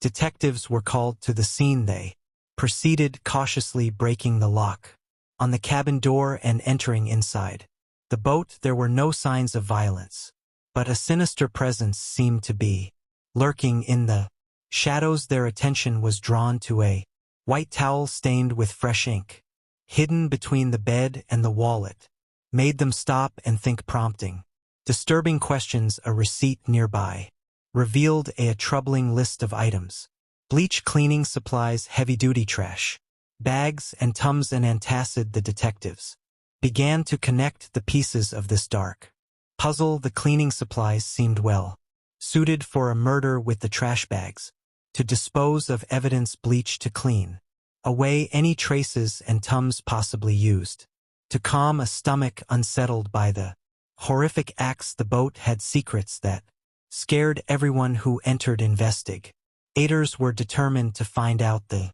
truth about the yacht's buyers. Skylar and Jennifer, a surveillance team, was quickly put together to follow them closely. Undercover officers followed the Dillians, observing them living their daily lives seemingly unaffected by suspicion. They were regular volunteers at a local church, and Jennifer's work as a hairdresser presented no unusual facets to the world. They appeared utterly ordinary, masking their true nature with chilling adeptness. As detectives delved deeper into their backgrounds, a grim portrait emerged. Skylar Dillian's history bore the stain of a prior conviction for burglary, landing him on probation. Financial scrutiny revealed that the couple was drowning in a staggering $887,000 worth of debt, a dire financial abyss. The investigators were puzzled by a question: how did the couple manage to buy a yacht when they were struggling financially? After looking into Skylar's claims of fame on Mighty Morphin Power Rangers, they found out he was just an uncredited extra in a few episodes. To add to the mystery, the couple was living in Jennifer's parents' garage. Their desire to own a yacht didn't match their financial situation, leaving the detectives confused. The more they investigated, the more confusing the situation became. Dillian was being questioned intensely, but he stuck to his story that he had bought the yacht Legally surprisingly, he admitted that the money came from selling drugs. Things got even more intense when he revealed that he had handed over a briefcase full of cleaned money from Mexico, mostly in $100 bills, to Tom. Interestingly, Skylar said that the Hawks had asked him to help with setting up a bank account in Mexico so they could start a new life there. He also mentioned that Tom and Jackie had given him power of attorney, allowing him to control their money and transfer it to Mexico to strengthen his story. Skylar showed what seemed to be a real power of attorney document with signatures that looked real, despite denying any role in their disappearance and suggesting the couple may have gone to Mexico. Doubts remained. Cell phone records showed the Hawks' phones were near the Mexican border the day after the sea trial with Skylar. Frustrated detectives went back to square one and refocused on the Hawk family, prioritizing the safety of the couple above all else. They sought answers by going to the national news, where a family member appeared on camera asking for help in finding the missing couple and their car. The mystery only grew deeper, capturing the world's attention with its twists and turns. An American citizen in Mexico called in, sparking action in the investigation. He had seen the car they were looking for on the news, and it was right in front of him. Authorities went to a house near Enata in Mexico and found the Hawks' car, despite the Hawk being missing for over a month and the fear of something bad happening. There was hope that this could be them. There was a glimmer of optimism. Maybe this was the breakthrough they needed. A Mexican federal agent knocked on the door, leading the way. The names Skylar Dillion and Jaja came up in the Spanish conversation. The man at the door had a chilling connection. He was an old surfing buddy of Skylar. He casually mentioned that Skylar had given him the car, and then Jennifer, his pregnant wife, had driven him back to the U.S. The detectives quickly collected samples from inside the car and found Skylar's DNA on a heater knob, a significant piece of evidence. This discovery led to suspicions of foul play. The investigator believed that Skylar and Jennifer may have vital information or knowledge of the events, but concrete proof was still needed. A new development occurred when the detectives looked into a suspicious power of attorney theory that Tom and Jackie allowed strangers access to their accounts. Raised concerns, however. The notary Kathleen Harris supported Skylar's story, claiming she had witnessed the Hawks signing the papers and confirming their identities with fingerprint. While this aligned with Skylar's account, the detectives decided to investigate further. They asked Harris to describe Tom and Jackie Hawks. While she accurately described Tom, her portrayal of Jackie raised suspicion. She described Jackie as having brown curly hair, when in reality she had chopped her long curly locks and had a spiked blonde hairstyle. Was this confusion or a sinister cover-up? The power of attorney had fingerprints that matched perfectly and seemed to have legitimate signatures. Despite this, there was still a sense of worry. The case was given to the FBI to ease doubts, and the world's best handwriting analysts were brought in. Their discoveries were surprising. Tom's signature was genuine, as was Jackie. However, there was an oddity in Jackie's signature that left investigators puzzled and struggling to solve the mystery. Armed with the unsettling revelation, the investigators received a tip that Skylar was going to flee. He had asked his probation officer for permission to leave the country, which helped the quick-thinking detectives quickly catch him for money laundering, the crime he had confessed to. Earlier, investigators arrived at the garage apartment where Jennifer's parents resided and found a collection of personal items belonging to Tom and Jackie, such as their camera and driver's licenses. Upon INSP in Jackie's driver's license photo, they were surprised to see a striking resemblance to the notary's description, raising further suspicions. about her involvement and the legitimacy of her actions. The investigation took a darker turn, shedding light on the unsettling idea that more people may be involved in this mysterious disappearance than previously thought. As the lies began to unravel, it exposed an intricate web of mysteries and secrets waiting to be revealed. In the garage, investigators found a business card belonging to an LAPD detective who worked with Interpol. They contacted the Interpol agent to discuss their investigation into Skylar's possible involvement in the Hawks' disappearance. The Interpol agent then shared that he had encountered Skylar a year earlier during a murder investigation in Mexico involving an American citizen. This connection raised the possibility that Sky might have been involved in both cases. The main challenge was to find evidence. Detectives found something strange on the yacht. In photos it had two anchors, but in reality only one. Their suspicions grew as they realized the discrepancy. A chilling theory started to form. Detectives linked anchor absence on yacht to couples disappearance due to Skylar's ruse, concealing sinister plot to steal prized possession. Needed undeniable proof. The net was tightening. Jennifer's actions revealed her involvement in the plot. Her effort to drain Hawk's account was evidence of her awareness of the situation despite not being on the boat. But at a crucial moment, detectives identified a name in the power of attorney papers, a name that would shift the course in solving this puzzling case. The name belonged to a man who had witnessed the significant transaction, a man named Alonso, who was only 19 at the time, resided with his parents, and worked as a prison guard. A bond had developed between him and Dillian while the latter was in prison for theft.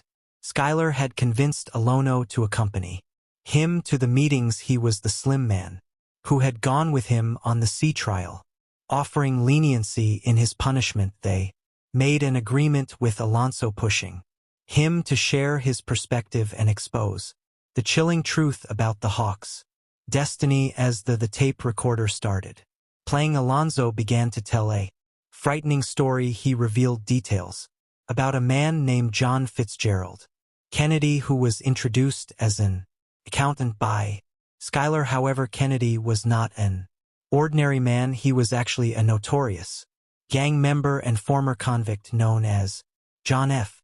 Kennedy. Alonso explained how they had planned a dangerous scheme that would bring disaster to the Hawks. Their evil plan involved kidnapping a couple and taking them out to sea to throw them overboard. The frightening story began when John F. Kennedy pretended to be seasick and went below deck. Thomas, concerned for him, went down to check on him and fell into their trap. Skylar followed, and together they attacked Thomas. Amidst the chaos, Jackie asked worried questions. Alonso grabbed her, used a taser to immobilize her, handcuffed her, and took her to another part of the boat. Both Thomas and Jackie found themselves helpless with their eyes and mouths taped shut. In those harrowing moments, as Jackie struggled to scream through her gag with tears of desperation flowing, Thomas offered a small gesture of solace. Handcuffed together, he tenderly stroked her hand with his fingers, a silent attempt to comfort her in the face of the grim fate that awaited them in the merciless hands of their captors. The grim saga continued as they were taken into the kitchen area where the power of attorney awaited their reluctant signatures. The chilling ultimatum hung in the air like a death. Noel cooperate and perhaps they would be spared, or resist and death would be their fate. The boats steered into the haunting depths of the ocean near Catalina Island, a place once filled with cherished memories for Tom and Jackie. On the deck of the vessel they were bound together with a rope, a ghastly prelude to the impending horror. Dillian then disengaged one of the anchors from the boat's bow as he dragged the chain along, the dreadful sound echoing in their ears.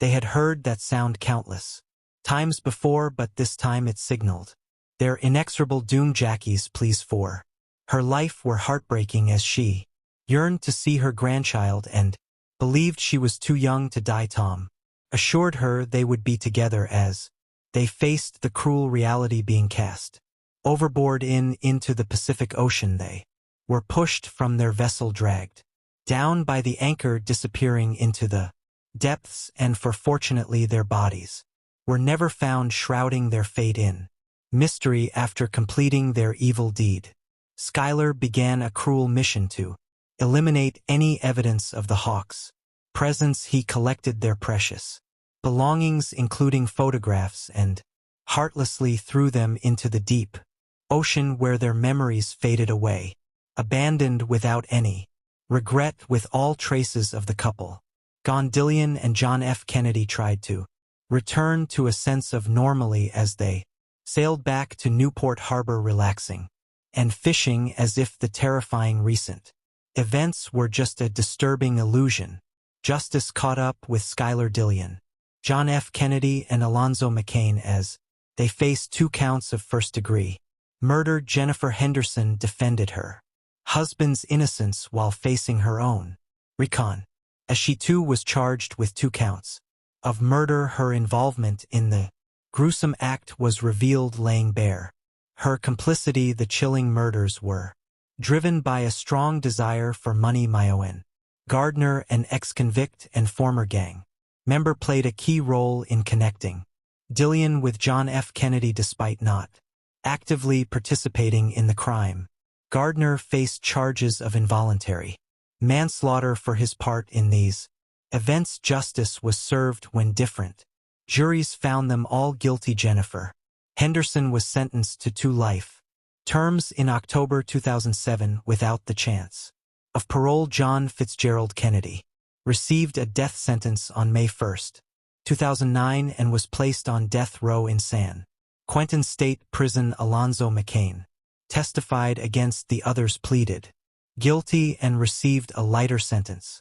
On June 15, 2009, 20 years and 4 months in prison with the chance of parole in September 2021. In March 2009, Myoan Gardner's life changed after spending 4 years in prison. He decided to plead guilty to being an accessory after the crime, which led to the dismissal of the murder charges against him. Meanwhile, Skylar Dillian, also in jail, faced more accusations. He was said to have asked another inmate to carry out a dark plan against his own family member. Things took a darker turn when Dillian was also implicated in the murder of an American citizen named John Jarvie, who was killed in Mexico in 2003. Dillian's cousin and father, who were connected to the Javi murder, were considered crucial witnesses in both murder cases. On September 22, jury selection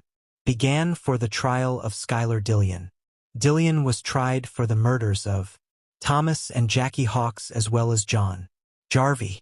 The verdict was given on April 10, 2009, with Dillian receiving a death sentence from Judge Frank Fassel in Orange County Superior Court. He was sent to death row at San Quentin State Prison before Skylar Dillian was sent to Prison A.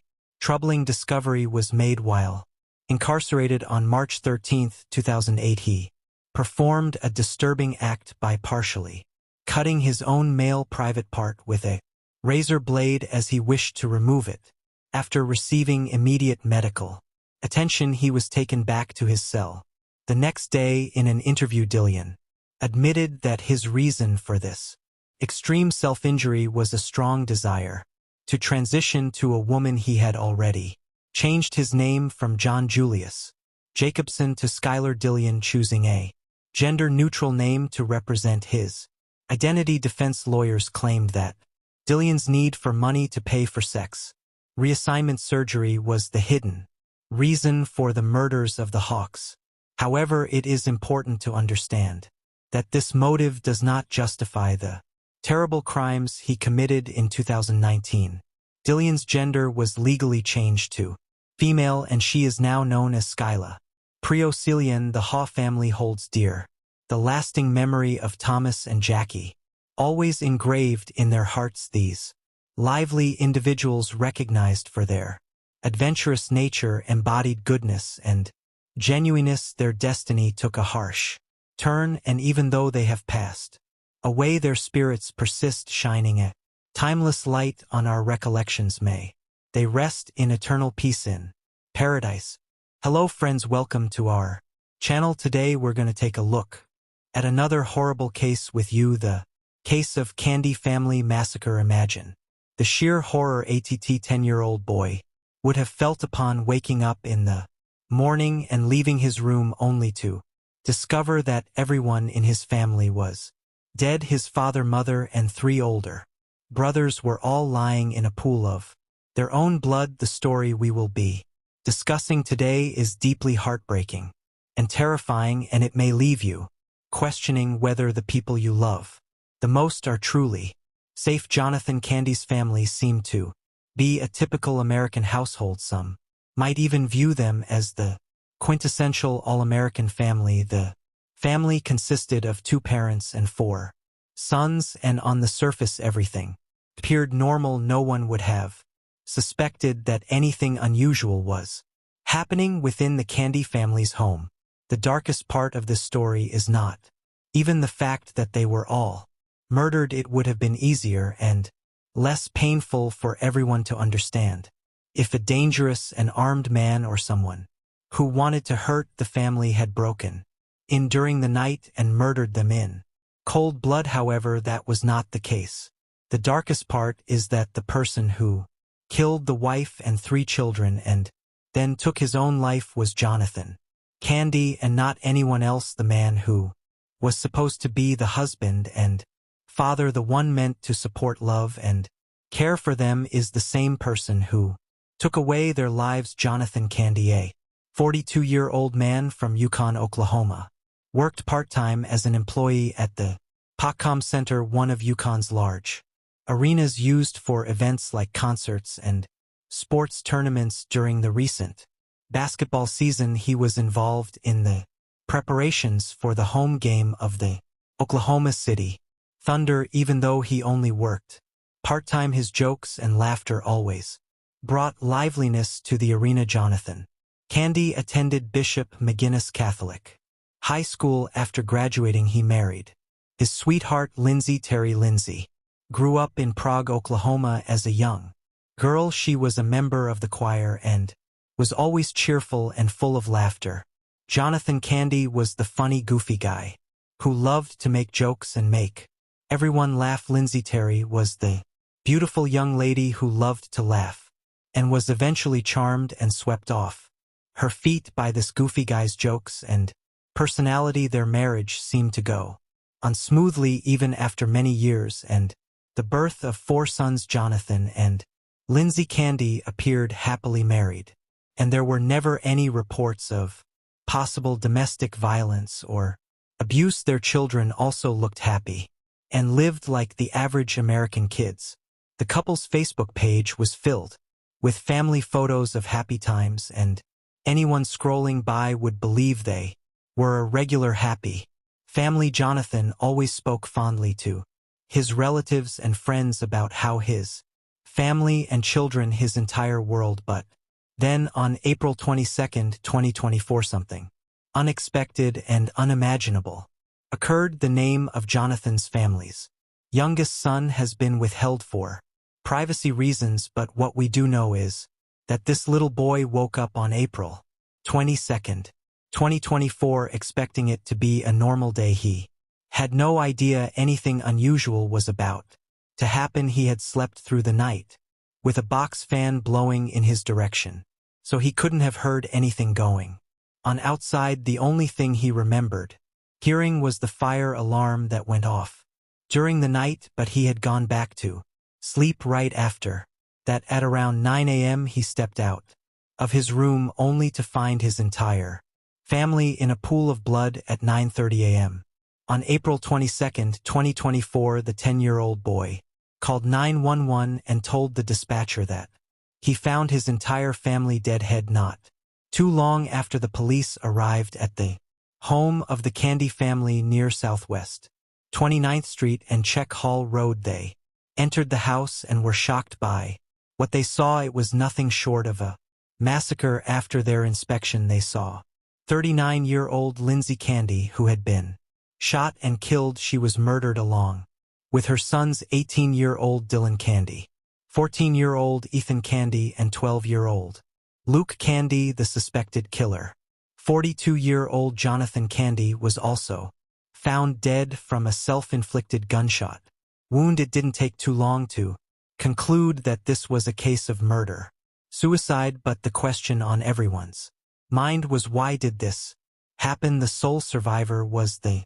10-year-old who made the call to 911. Neighbors on Czech Hall Road noticed as emergency vehicles began arriving at their neighbor's home. They were puzzled about what might have occurred. After an investigation, it was revealed that the father, Jonathan Candy, allegedly hunted down and killed his wife and children, one by one except for the youngest son.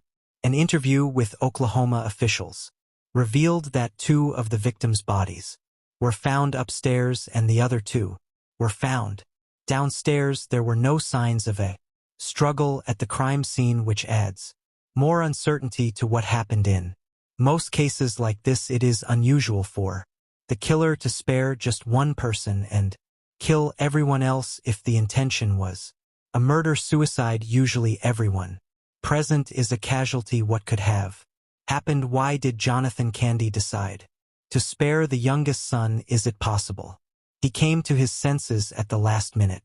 Or did he have a special relationship with this child? Unfortunately, these questions might remain unanswered because the relatives of the Candy family realize how difficult this would be for the young boy, and they think it's best to leave him out of any further investigations for the time being. Until then, this case would remain mystery. One of the officials in charge of the investigation, Dr. Joni Johnston, a clinical and forensic psychologist, was shocked by the entire scenario. She had never encountered a case where a parent killed some of their children and let just one survive. Friends and neighbor who saw Jonathan before the murders said everything seemed normal to them. There were no unusual or out-of-place signs. Jonathan's colleagues specifically mentioned that he attended the Thunder Pelicans playoff game just hours before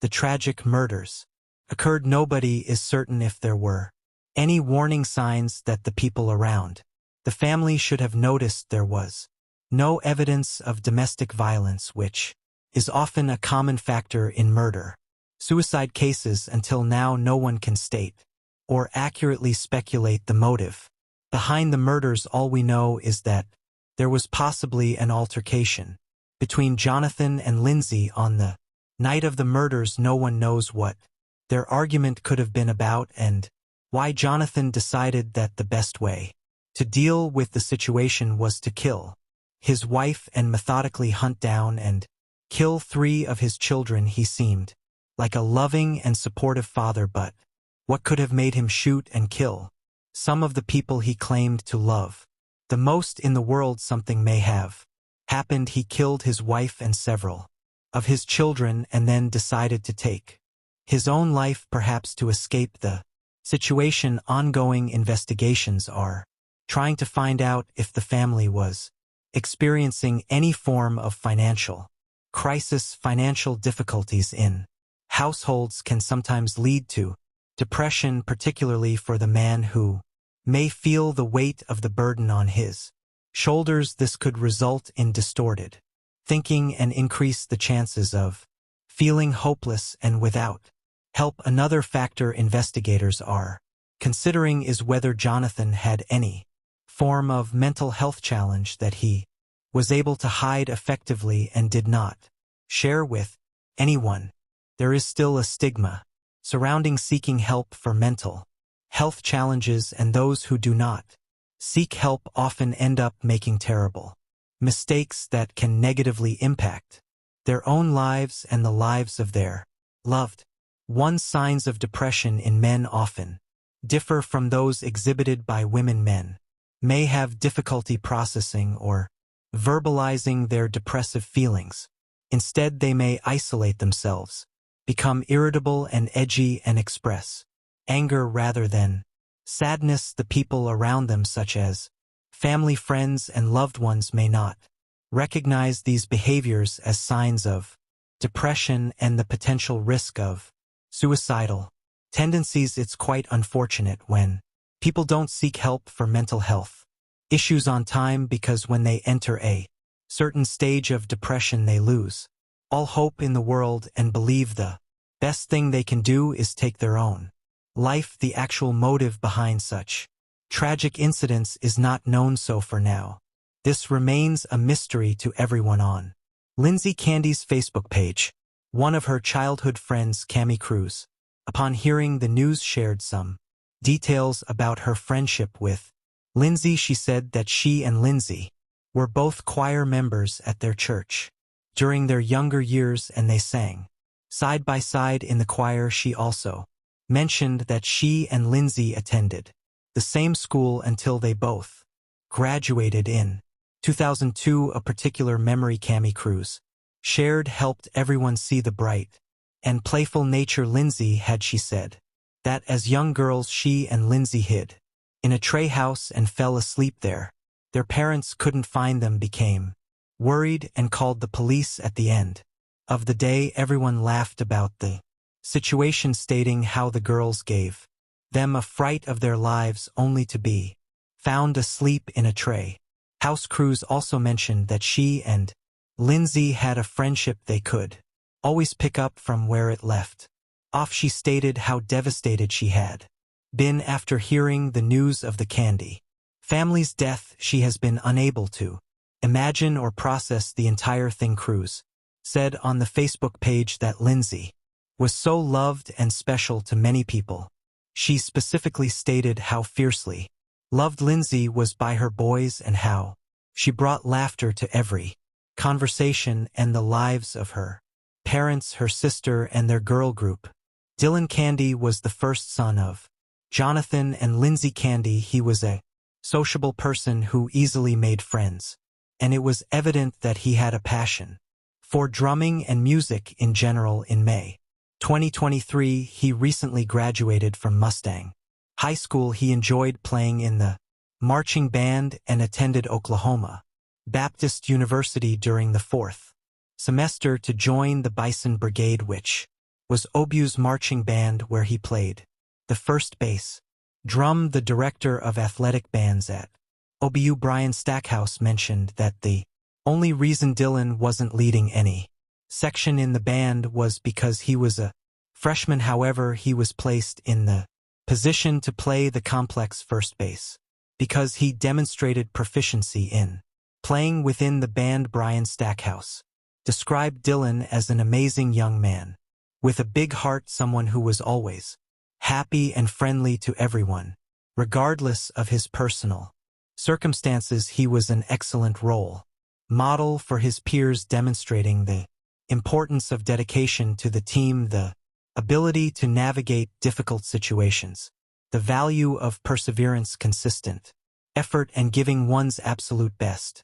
Stackhouse recalled a core memory of Dylan during band camp when he was informed that he had a solo in the drum line. Dylan was overjoyed and could not contain his excitement, which inspired his bandmates to support one another as they dealt with the devastating news of his passing. Dylan's bass drum and uniform was set up as a memorial display to honor him and his family. 14-year-old Ethan Candy was the second son of the Candy family. He was a ninth grade student at Mustang North Middle School, and everyone in school knew him as an active, athletic young boy who was good at baseball. Ethan's coach, TJ Armstrong, said he was a very energetic and committed player who had a natural talent for the game and always played with so much enthusiasm and intensity. He said Ethan had an inspiring spirit and a smile that could uplift people's mood. TJ Armstrong was quite fond of Ethan as he was best friends with his own son, and he believed Ethan brought out the best in his son. TJ would often affectionately call Ethan sweet Candyman Cooper Armstrong and Wyatt Livy, Ethan's closest friends as well as his other friends, have struggled to come to terms with the loss of Ethan. A memorial bench is being established at the Mustang Youth Sports Complex to commemorate his presence in their lives. And on the team, Lucas Candy was the youngest victim of the murders. He was a 12-year-old student at Medbrook Intermediate. He was often seen playing with the other young children during Ethan's soccer practice. Lucas was a lively, intelligent child. Full of energy, he will be remembered as a bright, cheerful kid who enjoyed playing outside and making new friends. One of the saddest aspects of this tragic story is that the youngest child and sole survivor of the Candy family will have to grow up knowing that his entire family was murdered by his father at 10 years old. He is already facing a future where he will have to navigate life without his immediate family. No father, no mother, no siblings.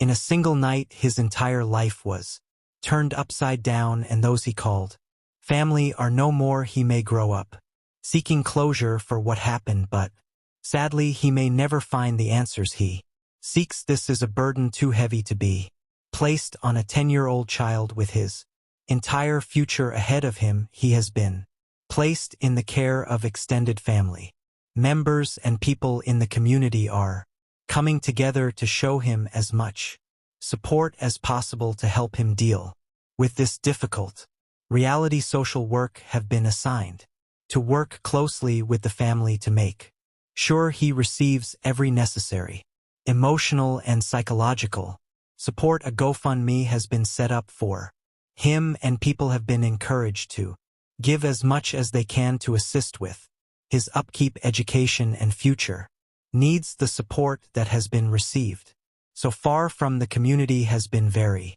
heartwarming and overwhelming, proving to the only surviving Candy son and their other family members that they are not alone in these painful times. No one ever saw this coming. This is one reason why the news is so shocking to those who knew the family. At the local station KF, Jonathan's family released a statement where they expressed how truly confused and devastated they were. They said they have so many questions they won't ever have answers to. One of Candy's family neighbors, 68-year-old Michael Burham, said it's hard for him to believe that his neighbors are no more and that he already misses them. Another neighbor, Brian Graham, mentioned how handy and helpful Jonathan was around the neighborhood. TJ Armstrong, Ethan's coach, said he chose to remember Jonathan Candy as the great person he had always known him to be, someone who was always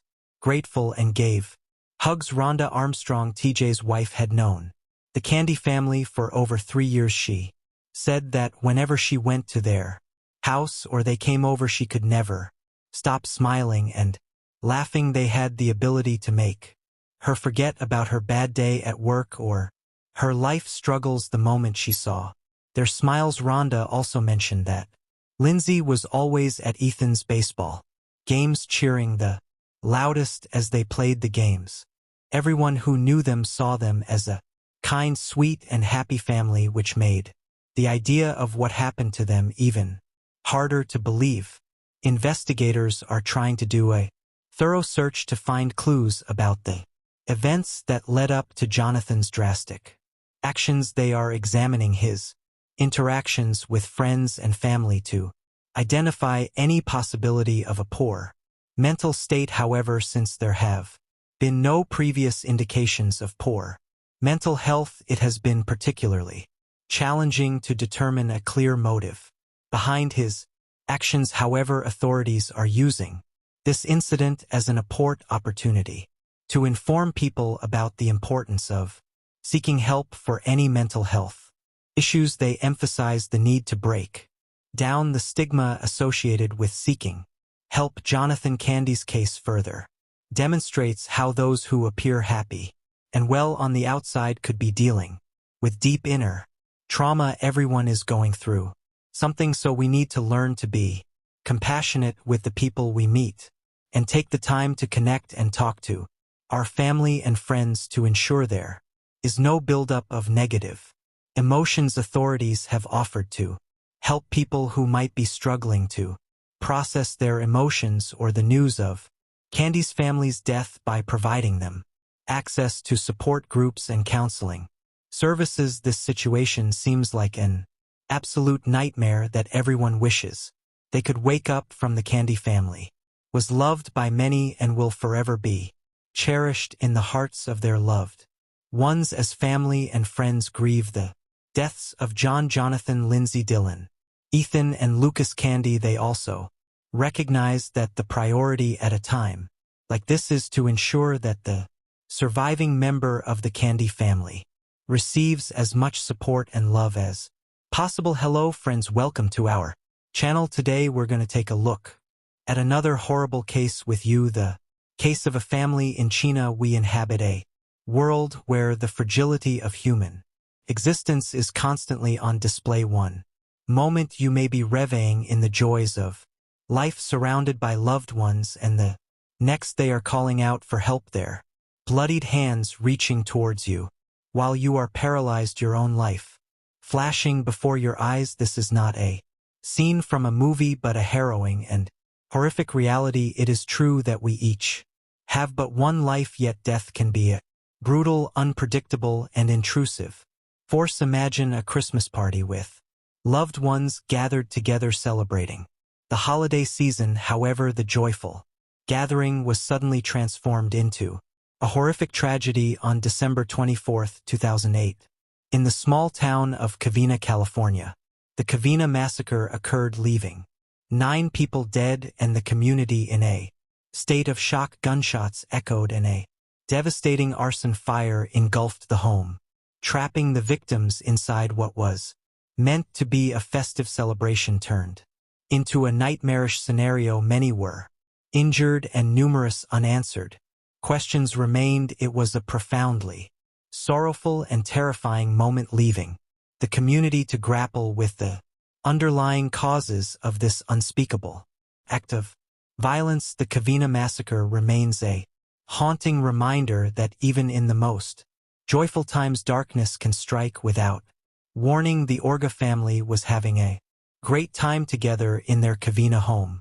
On Christmas Eve, in the dining room, Papa Joe Ortega, his wife of 53 years, and their children were playing a late-night game of Texas Hold'em. They had just finished dinner and were enjoying each other's company. The grandchildren were in the backyard, playing video games and hanging out near the pool. They were having so much fun that they didn't want the night to end. Meanwhile, upstairs, the Orgas' 17-year-old grandson Michael was sitting at his computer typing away. It was a peaceful and happy moment with everyone doing something they enjoyed, but little did they know this peaceful night was about to turn into a horror movie. Suddenly there was a knock at the front door. The 8-year-old girl was so excited she squealed with delight. Santa Claus! Santa Claus! A man dressed as Santa Claus walked in, pulled out a gun, and shot the little girl right in the face. 2 of her uncles tried to protect her, but they were also shot and fell to the ground. The rest of the family, including the Orgas and 3 of their daughters, tried to hide under the dining table, but it was too late. The fire, which was ignited by a flamethrower device, was incredibly intense and caused a massive explosion that sent flames shooting up into the air. The flames reached a height of 40 to 50 feet, which is as tall as a 5-story building. It was a substantial blaze that required a significant amount of manpower to extinguish. In fact, it took a team of 80 firefighters over an hour and a half to finally put out the fire. It must have been a terrifying and perilous situation for the people in the house and the firefighters who were trying to save them. The fire was so intense that it made it extremely difficult to identify the victims. The flames were so strong that they severely damaged the bodies, making it impossible to recognize them. Therefore, the investigators had to use other methods to determine the identities of the Victims, they utilized dental records, such as x-rays of teeth and medical records including scars or other unique features to identify the victims. It was a challenging task, but they were able to use these clues to piece together the identities of those present on that tragic night. The Orga family's worst fears became a reality that night. The assailant, Bruce Jeffrey Pero, was unrelenting. He killed Papa Joe and his wife, 4 of their children, 2 daughters-in-law, and even the 17-year-old grandson who was peacefully sitting at his computer. No one was spared. The entire family, who had been joyfully celebrating Christmas Eve just moments earlier, was mercilessly murdered.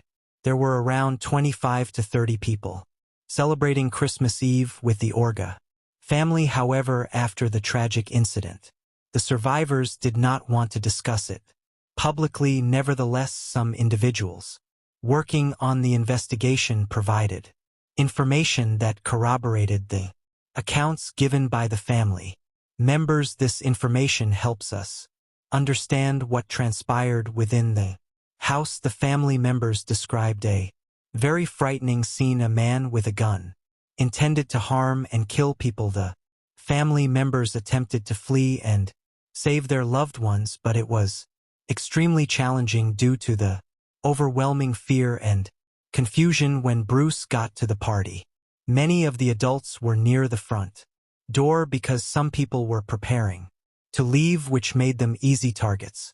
When the attack began, family members stated that Charles, one of the Orga sons, identified the gunman after the gunman shot Charles's 8-year-old niece and his older brother James. Someone shouted, "It's Bruce!" Charles was shot right after James.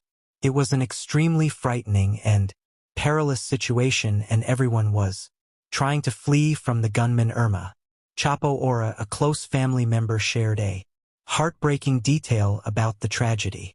She said that James and Charles Ora, despite being wounded, tried to get up and stop the gunman. They were badly hurt, but they still tried to stand up and grab him. Unfortunately, they were unable to do so. Irma also said that the older Oras, Joseph and Alicia, and their 3 daughters, along with one of their daughters-in-law, Teresa, hid under the dining room table. She had been in touch with some of the family members who survived the attack, and they shared these details with her. Someone yelled out, "Run, run," and chaos erupted. The Ora gas and 2 of their daughters, Saya and Alicia, might have been killed while they were still in the dining room, but their daughter Letitia, whose little girl was badly hurt, managed to survive. Leisha had hidden under the table for a short time, and she called 911 and told the police dispatcher that she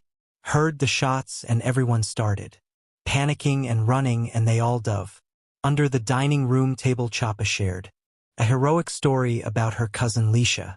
She said Leisha saw her injured daughter stumbling out of the house and decided to flee. According to a person close to the investigation, even though the gunman shot the little girl in the face, she may have saved her own life by turning her head at the last moment. The bullet hit her jaw, but fortunately it did not kill her. The person who provided this detail preferred to remain anonymous as the police were still investigating the incident. The investigators believed that most of the young people were saved because they were in the back of the house near the TV, likely playing video games when the gunman started shooting.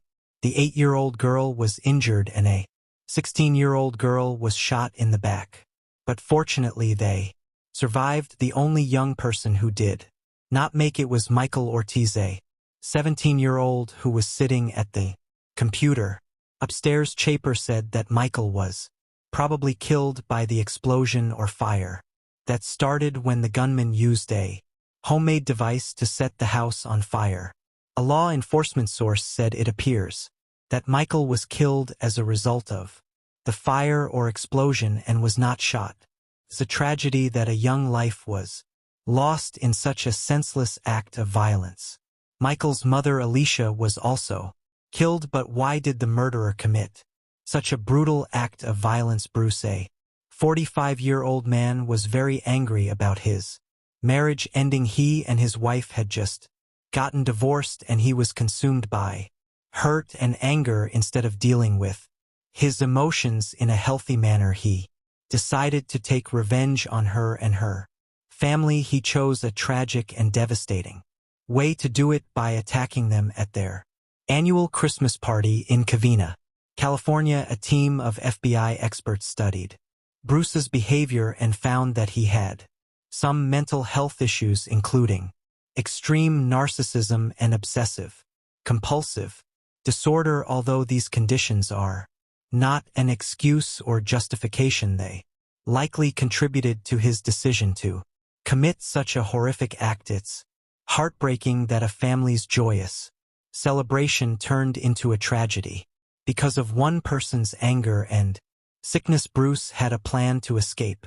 After his attack on the Ortega family, he had even bought a plane ticket to Illinois, thinking he could just leave the chaos behind and start fresh. But his plan didn't work out as he expected. When he set the house on fire, he badly burned himself, suffering second and third-degree burns on his arms, which are very painful and serious injuries.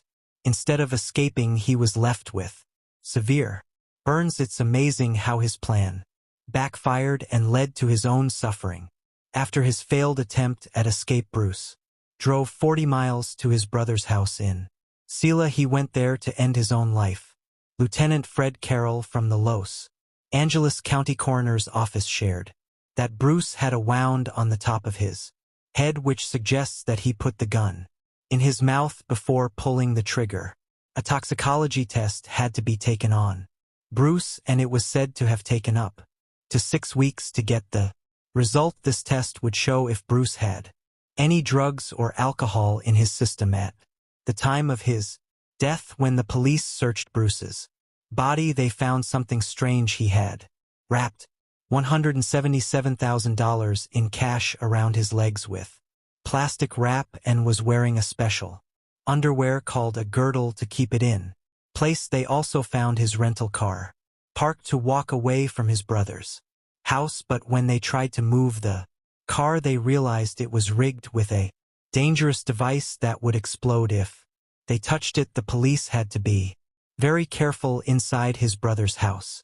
They found 4 empty handguns and a lot of bullets, over 200 rounds. They also found some leftover pieces from his Santa suit that were rigged to explode back at Bruce's own house in Monroe, California. The police found even more dangerous things: empty boxes that had held semi-automatic handguns, a special kind of shotgun called a Benelli M2 Tactical, and a container for a type of gasoline that was highly flammable. But what was most shocking was what they called a VER-UAL bomb factory.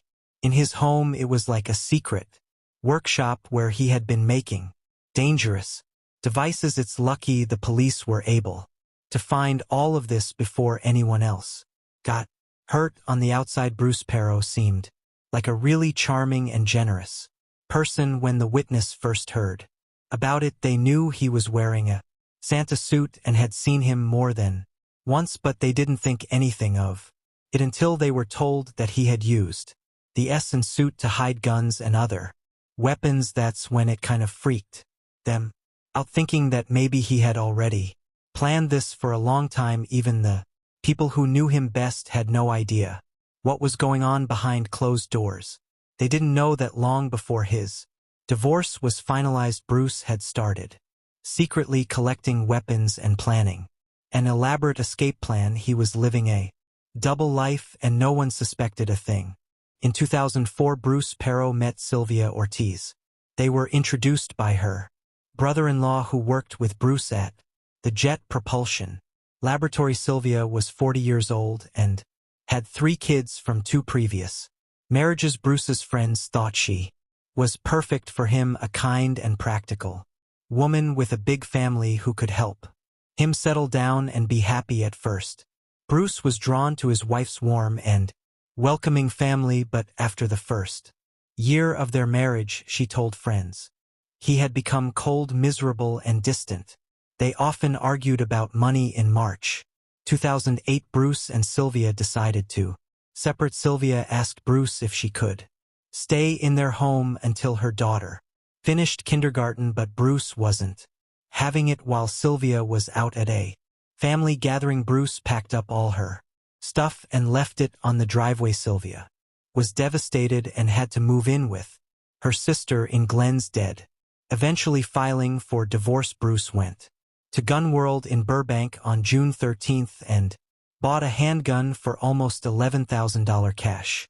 He got fired on July 31st for fraud and tried to get unemployment benefits but couldn't get them. He went back to Gun World on August 8th and bought another handgun, keeping coming back to the store and buying a total of 5 handguns. He also ordered a Santa suit from a costume store, saying it was for a kids' party, and paid a $200 deposit. Bruce also went to a gun shop in Iowa and bought 16 magazines that can hold 18 bullets each, way more than California laws allow. Just a week before Christmas, his marriage to Sylvia was officially over. They had been having too many problems and couldn't fix them, so the judge ended their marriage in a courthouse in Bank just before Christmas. Bruce Pardo rented 2 cars, a Dodge and a Toyota. He packed the Toyota with all sorts of stuff like maps, water, food, clothes, and a can of gasoline. He also put in 2 computers. Later that night, his neighbor Bong Garcia saw him leaving in the Dodge, which was weird because he usually drove his fancy Escalade Hummer. Bruce said he was off to a Christmas party, but Bong thought it was strange as the house burned. A neighbor saw a blue car drive away with its headlights off. A pair of fake glasses and Santa's hat had been dropped in the front yard. Bruce drove to his brother's house in Silmer, 40 m away. He was badly burned with severe injuries on his arms, hands, neck, and legs. His Santa suit had melted into his skin, and he was in a terrible state. When his brother got home at 3:10 a.m., he found Bruce's body on the couch with 2 guns next to him. He had shot himself in the mouth while still wearing his wedding ring. Letitia Yuskay is a strong woman who chooses not to let anger and hate consume her. She says she can't do anything to change what happened, and she can only focus on what's brought to her and the good things that are brought to her. She is grateful for the love and support she's received from people she didn't even know, and this gratitude has helped her heal. Letitia has also stopped dwelling on the past and the person who hurt her family. She said she won't allow him to consume them with his evilness, and instead chooses love and encourages others to do the same. Letitia believes love is the strongest energy and that it can bring people together and help them heal. She also thinks it's important to teach our children about love and kindness so they can grow up to be good examples for others. She says our kids are our future, and we have to be an example for them. If we teach them that it's okay to hate, that it's okay to be violent and make them feel less than, then what hope do we have? During a school walkout, Katrina Yuskay could read the names of the 17 victims killed in Parkland, Florida 1 month ago. Gun violence is personal for the 50th high school student. Nearly 10 years ago, she survived a Christmas Eve massacre when she was only 8. Being able to really fight for something that is truly, truly close to my heart is very different. 12 years have passed, and Leisha and Katrina Yuskay are working hard to keep their family's tradition and happy memories alive. The family still gets together for dinner, exchanges gifts, and shares stories about their loved ones who are no longer with them. On Christmas Eve, they visit the cemetery where their family members are buried instead of going to church. One of the nephews, who lost both his parents in the tragedy, has become the guardian of his 3 younger siblings. Letitia and her husband took in her sister's youngest daughter, and Leisha worked hard to make sure the surviving kids still had a sense of Christmas. She told them that the Santa who came that night wasn't the real one. The kids even went to a special camp to help them deal with their grief and trauma. Letitia says no matter where you look, there are memories of what they used to have and then memories of that terrible night. You can't escape it. But even with all the pain, Letitia knows that Christmas will always be special, and they will keep celebrating no matter what. Even though the investigation ended almost 10 years ago, the detectives who help the family still keep in touch, especially around Christmas. They care about the family and want to make sure they're doing okay. Hello friends, welcome to our channel. Today we're going to take a look at another horrible case with you, the case of Chon Lada Muang Nonori, a city situated just 20 kilometers from the capital. Lies along the Chao Phraya River. It is renowned for its vibrant markets, shopping centers, fruit orchards, ancient temples, and delectable riverside cuisine. The people of Nonori are widely admired for their hospitality, kindness, and charm. However, this true crime story is shocking. On February 19, 2024, a friend took to social media desperately seeking help to find Chon Lad Muang, also known as Noon, was very active on social media such as Instagram and Facebook and posted updates regularly. It was uncharacteristic of her to stay silent on all platforms, as she was last known to be online at 3 a.m. on the day she disappeared. Noon was wearing a black and white dress and had celebrated her husband's birthday with friends in Bangkok. After the party ended around 1 a.m., her husband Surong, 33, also known as Toy, and their 2-year-old daughter returned home to Nonthaburi in their white BMW sedan. Toy rushed to the Pak Kret police station in Nonthaburi, clutching his daughter to file a report about his missing partner. Noon, he was visibly anxious and desperate as he recounted the violent fight they had in the early hours of Sunday morning. According to Toy, the fight started when Noon suddenly opened the car door on Klung Pra Road and jumped out. Toy stopped the car, managed to retrieve her, and they continued their journey. However, their argument escalated until noon, at which point Noon fled from the car near their home, ran across the street, and disappeared into a taxi. Toy revealed that Noon's GPS signal had last been detected in Chachua province, approximately 150 kilometers or 90 miles from his home in Nonori. He admitted that they had an argument and that at one point their heated exchange became physical. However, Noon had left of her own accord late that night. Toy returned to the police station, clinging tightly to his daughter, desperately hoping for any glimmer of hope or update from the authorities. However, his distress rapidly escalated when he was abruptly swarmed by a throng of reporters, all clamoring for even the smallest snippet of information. In a candid interview with the press, Toy spoke of his desperate attempts to contact Noon, lamenting his role as the eternal apologizer for their tumultuous relationship. He begged her to come back, emphasizing that their 2-year-old daughter needs her and reminding her of her maternal responsibilities across Thailand. People felt sympathy for the grieving father, who had to care for his son alone.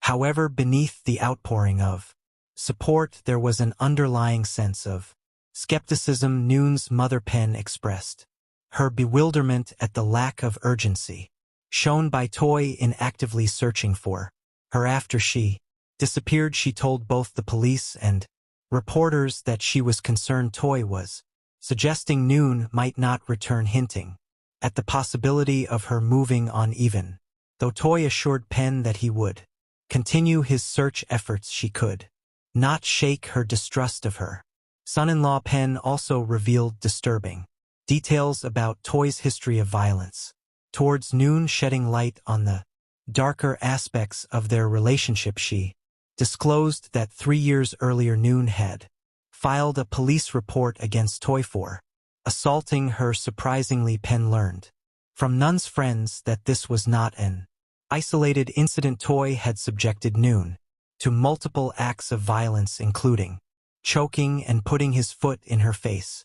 Learning about Toy's abusive behavior shattered Penn's faith in him. Faced with the grim reality of her daughter's troubled marriage, Penn took decisive action to protect her granddaughter. With the help of police, he removed the boy from his son-in-law's custody, fearing for his safety in his care. Penn's revelations presented a very different picture of Toy than the idealized image portrayed on social media. Despite the facade of a young, happy family living a luxurious lifestyle, the truth behind closed doors was much more sinister. Although Toy may have publicly showered Noon with gifts and affectionate gestures online, the reality of their relationship was fraught with violence and fear. Shortly after, authorities in Rapong Pai Prainburi province received a disturbing report. A burned human body had been found in an abandoned rubber plantation. This grim discovery was eerily consistent with Noon's last known GPS signal. On February 20th, 2024, the police went to the Prainburi rubber plantation where they found the charred remains of a person that it was barely recognizable. However, amid the devastation, the police found vital clues that confirmed the victim's identity.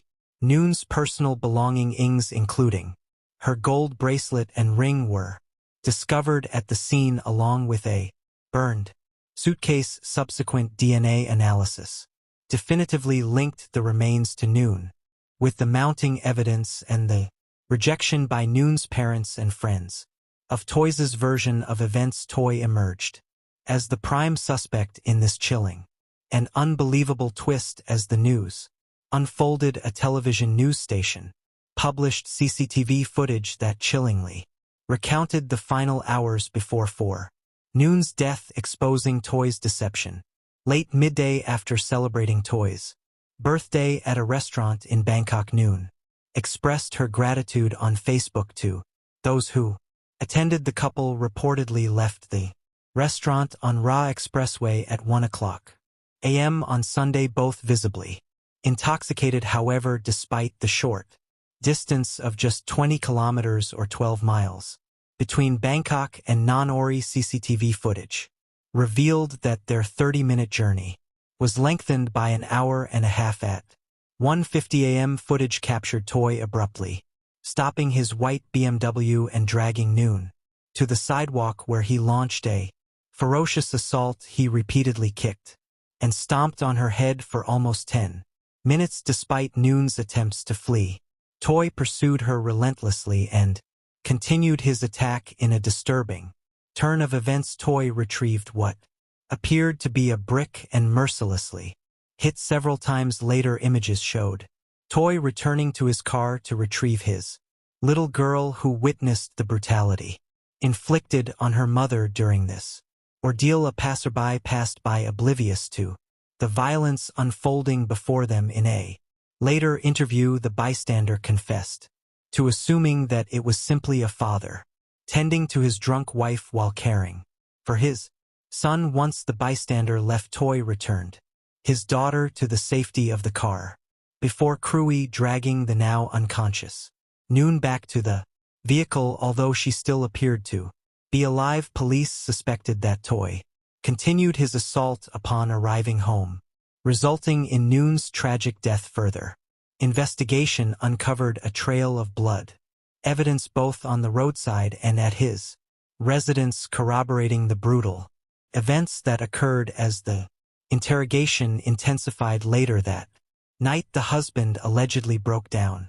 Faced with damning evidence, he confessed to the heinous murder of his young wife and admitted his previous lies. Reviewing additional CCTV footage recorded at 9:20 a.m. on February 19, 2024, investigators made a disturbing discovery. The footage captured the husband leaving in his BMW with a suitcase placed on the front passenger seat, hidden under what appears to be a towel. This gruesome revelation suggested that he had transported his wife's body with him to the police station, where he reported her missing. He then headed to the rubber plantation where her remains were eventually found before reaching the plantation. He turned off to a gas station where he bought 2 gallons of fuel. According to the husband's harrowing account, he spent an hour over his wife's body on the remote plantation, begging her spirit to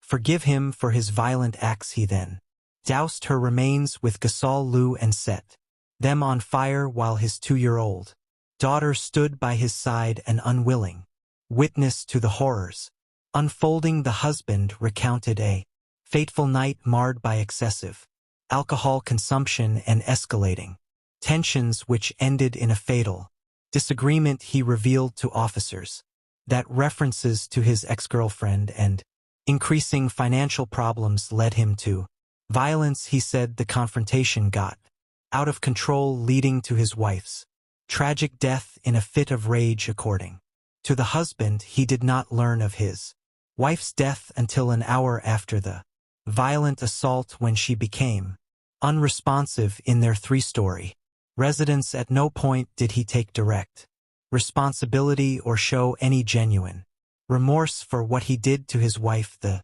mother of his 2-year-old daughter. When asked how his daughter felt during and after the rage attack, the husband had nothing to say. The post-mortem examination revealed that the wife's skull was severely damaged, with cracks in her right cheekbone, eye socket, nose bone, and the bone behind her ear.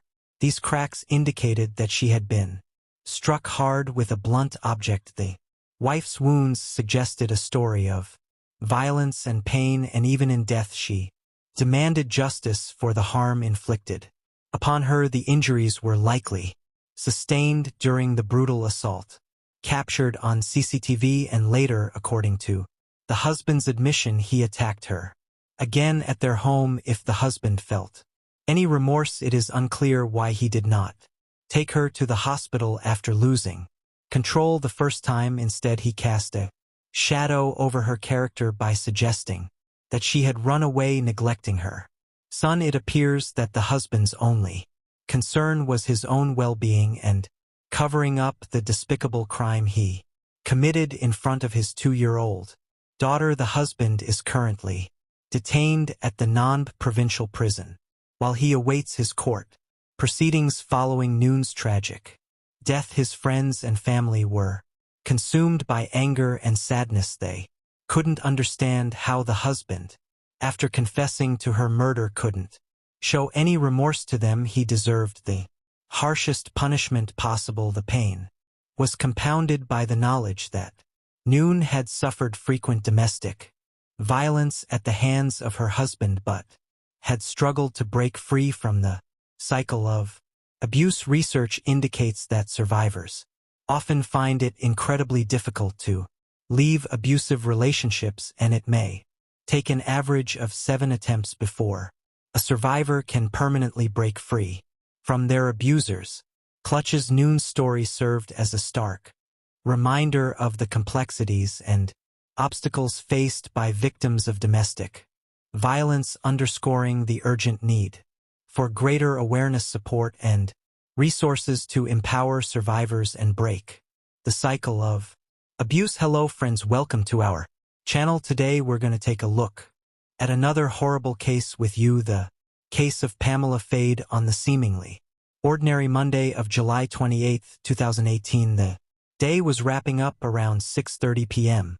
Like any other, the usual office staff were leaving work, most of them likely commuting back home. However, this normal day was disrupted by a piercing scream coming from the direction of the W Tower parking garage in Century City, Beverly Hills. At 7:25 p.m. there was a male meeting a female on the 3rd level of the parking garage. Officers from the Los Angeles Police Department and paramedics quickly arrived at the scene, and on the 3rd floor of the parking garage they discovered a tall, slender Caucasian woman lying down in a pool of her blood. It appeared she had been stabbed multiple times and was drifting in and out of consciousness. At least 2 doctors and a bystander rushed to assist the woman, but she was immediately taken to the hospital. Unfortunately, she was pronounced dead upon arrival. The cops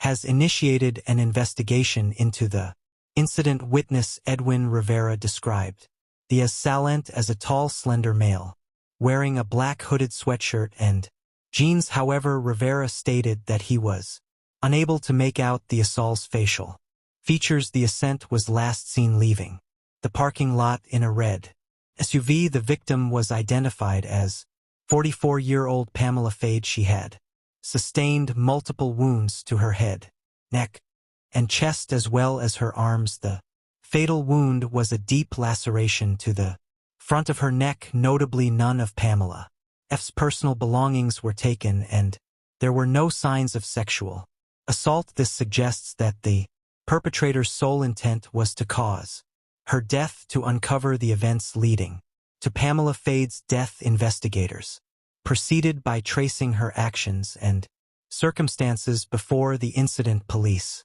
notified her next of kin, her husband, James Fade, and as is usual in cases where a spouse is found murdered, the first person to investigate is the spouse. James agreed to come in for questioning. Pamela, affectionately known as Pam, was renowned for her generosity towards her friends and family, described by her friends as a cheerful, caring, and affectionate individual. She had the ability to brighten up a room with her presence and was always willing to offer her time and support to anyone in need professionally.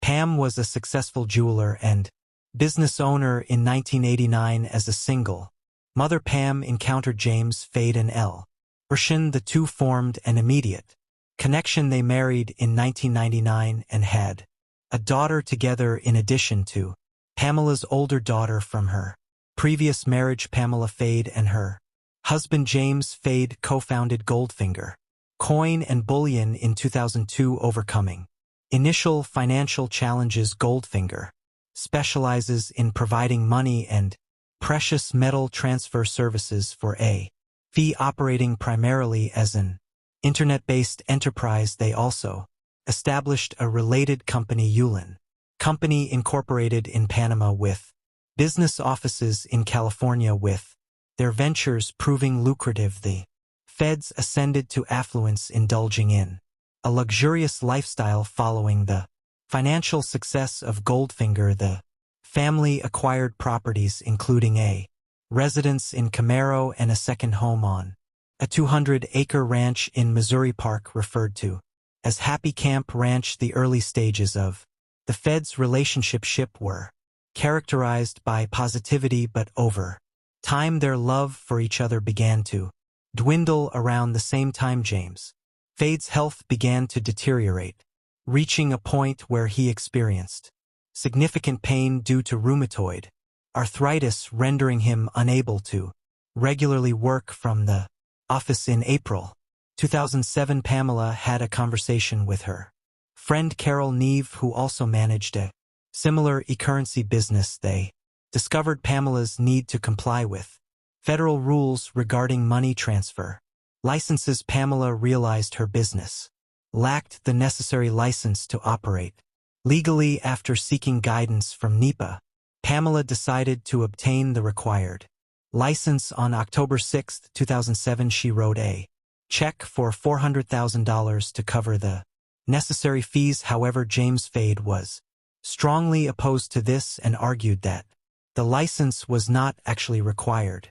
Following this, James Fade filed for divorce in October 2007 and barred Pamela from accessing the Goldfinger offices. The divorce proceedings were contentious, with disputes over bank accounts reportedly totaling over $12 million. It would be an understatement to say that James acted harshly by denying his wife and business partner access to their company, as she was the one who truly established the business. Pamela discovered that their business was under federal investigation for fraud and money laundering. She was unaware of this and reportedly agreed to assist with the investigation. However, James's decision to block her office access prevented her from doing so. Fortunately, since James had already initiated divorce, Proceedings. Pamela could use this to her advantage by having the divorce court recognize her ownership and secure what she was rightfully owed. On June 28, 2008, the day of the murder, James and Pamela separately met with their respective attorneys to discuss the ongoing federal investigation into their Goldfinger business. The meeting was scheduled in the Century City offices of James's former attorney and lasted from 3:30 p.m. until approximately 6:30 p.m. that evening. After the meeting, Pamela returned alone to her vehicle, which was parked on the third floor of the AG parking structure. After Pamela's tragic death, detectives invited James Fade for questioning. James agreed and appeared composed and ready throughout the process. During the interview, he denied any knowledge of or involvement in his wife's death, insisting on his alibi that he was at the office with their attorneys when the crime occurred. Detectives noticed something unusual in the CCTV footage from the outside of the building. James Fade's behavior on camera was peculiar. He appeared unusually calm and composed despite the terrifying screams of Pamela that filled the air. Meanwhile, all the onlookers around him were rushing towards the off-screen car park building. Further examination of the footage revealed that Pamela Fade was ambushed while walking towards her car. Detective identified a red SUV captured in the footage as a suspect vehicle and obtained its license plate from an adjacent camera. Interestingly, the SUV was rented from Avis, a well-known car rental company, on behalf of Goldfinger and James Fade. Moreover, even though the SUV had undergone thorough steam cleaning before being returned to the rental service, forensic experts were still able to discover traces of Pamela's blood inside it, indicating a deliberate attempt to conceal any evidence of the crime. The CCTV footage also showed 3 individuals inside the vehicle. Through an investigation of parking garage tickets for fingerprints, the police identified the occupants as Jose Moore or Joey Gabriel J. Marquez and Stephen Simmons Moya, who was employed to assist James fire and work on the ranch, lived in a secondary dwelling on the property, and was in a relationship with James' sister Mary Mercedes. A fingerprint belonging to Simmons was found on a parking garage ticket, and telephone records corroborate aided suspicions, revealing that cell phones associated with Marquez and Simmons registered activity on a nearby cell phone tower at the time of the murder, coinciding with James' mobile phone activity. Additionally, records indicated a series of text messages exchanged between James Fade and Moyer around the time of the murder, although the contents of these messages had been deleted from James's phone. Investigators were certain that there were messages sent from his device, but it's unclear if these were the same messages that James Fade was receiving and responding to. In early 2008, before Pamela's murder, the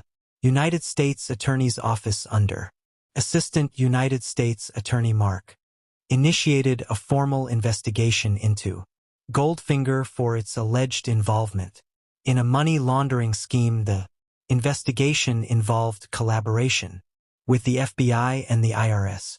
The investigation uncovered that funds from 2 Ponzi schemes were being channeled through Goldfinger, resulting in substantial earnings for the company.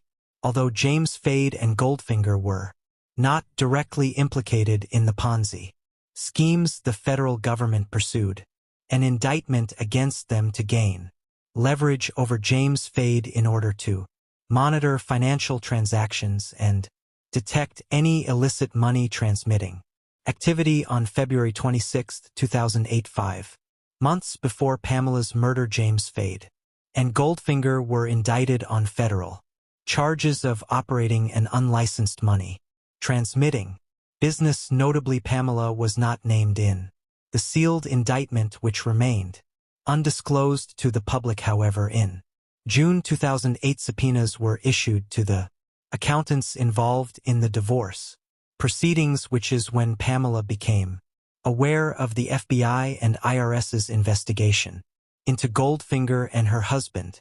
Approximately a month later, Pamela's first criminal defense attorney, David Willingham, reached out to Mark, indicating Pamela's willingness to cooperate in the criminal investigation against her husband and their company, although there were no formal arrangements or agreements for Pamela to cooperate. Mark interpreted Willingham's statement as a sign of Pamela's cooperation. However, before any meeting could occur between Pamela and Mark, she was tragically killed. At the time, there was no indication that James Fade was aware of the sealed indictment against him, and the government had not yet pressured him to cooperate. Therefore, it remains uncertain whether James Fade knew of Pamela's intention to cooperate with the FBI. However, it would be extremely naive to think this was all just a coincidence. If James had indeed discovered a leak, it would provide substantial evidence and a strong motive for him to orchestrate the murder of his own wife. The arrest on the 1st of August 2008, 45-year-old James Fade was taken into custody at his Mop Park Ranch home by FBI agents as part of a federal probe into his business operations. Shortly after his arrest, he was also named as the main suspect in the murder of his estranged wife. Fade adamantly denied any involvement in his wife's murder. On September 9, 2008, Detective Abdul was informed by federal officials that Shah Smith, an inmate who shared a cell with James Fade at the Men's Federal Detention Center, wanted to speak with the police. Following a meeting with Smith, Detective Abdul arranged for Smith to wear a wire during his return to his cell. During their covertly recorded conversation, James Fade confessed to Smith that he had orchestrated his wife's murder by paying Jose Mower $25,000 to carry out the ACT. Furthermore, Fade had also sought the services of a hitman to eliminate Mower as a witness in his upcoming trial. It was disclosed that shortly after initiating divorce proceedings in October 2007, James Fade conspired to have his wife murdered. He enlisted the help of Cos Mower, who then recruited Gabriel J. Marquez and Stephen Simmons. It is appalling to think how cowardly it is for a hired killer to seek the assistance of two other adult men to ambush and attack a slender, unsuspecting woman. On September 15, 2008, James Fade was formally charged with Pamela's murder. 3 years later, in 2011, he was found guilty of first-degree murder and conspiracy to commit murder in the 2008 death of his estranged wife Pamela. During the trial, it was revealed that James Fade had earlier tried to involve his sister Mary Mercedes, who was dating Jose Moya, in planning Pamela's murder. Fade's other sister, Patty Taboga, testified that Mary Mercedes had asked her if her husband, a Wyoming police officer, would commit the murder for a fee. Taboga was shocked by this and immediately turned down her sister's request, expressing her disbelief at the suggestion. Mary Mercedes then told Tuga she was not serious and their conversation should be disregarded. As of the latest update on April 29, 2024, over $11.5 million has been returned to the victims of the fraud perpetrated by James Fade. He was found guilty not only of his wife's murder but also of operating in illegal money laundering scheme. The refunded money has been distributed to the account holders in several countries, including the United States, Australia, and Canada. James Fade is currently serving his sentence on death row at San Quentin State Prison in California. As the curtain falls on this love story gone wrong, we're reminded of the harsh realities of human relationships. What began as a story of two souls drawn together by an undeniable spark quickly unraveled into the ultimate betrayal. The man who once swore under oath to love and protect his wife in sickness and in health didn't show an ounce of emotion for her painful screams that he himself inflicted. Greed and wealth were his only true love. Indeed, this case is a twisted interpretation of the solemn vows between husband and wife till death do us part. Mr. Fade knew of his wife's phobia with knives, and that was one of the reasons a knife was used. Hello friends, welcome to our channel. Today we're going to take a look at another horrible case with you, the case of Maria Leydenberger. Maria Leydenberger, a 19-year-old from Freiburg, sparked widespread outrage in German society and raised serious concerns about the local police and the German government as a whole. Born on December 6, 1996 to Clemens and Friederike Leydenberger, Maria's parents were both lawyers, with her father holding a high-ranking position in the European Union. At the time of her death, Maria was a medical student at the University of Freiburg. In addition to her studies, she volunteered part-time at a local center that provided aid to immigrants. On the night of October 15, 2016, Maria attended a party hosted by the medical faculty where she socialized with friends until around 2:30 a.m. Since she lived on campus approximately 3 miles from the university, she decided to ride her bike back to her dorm.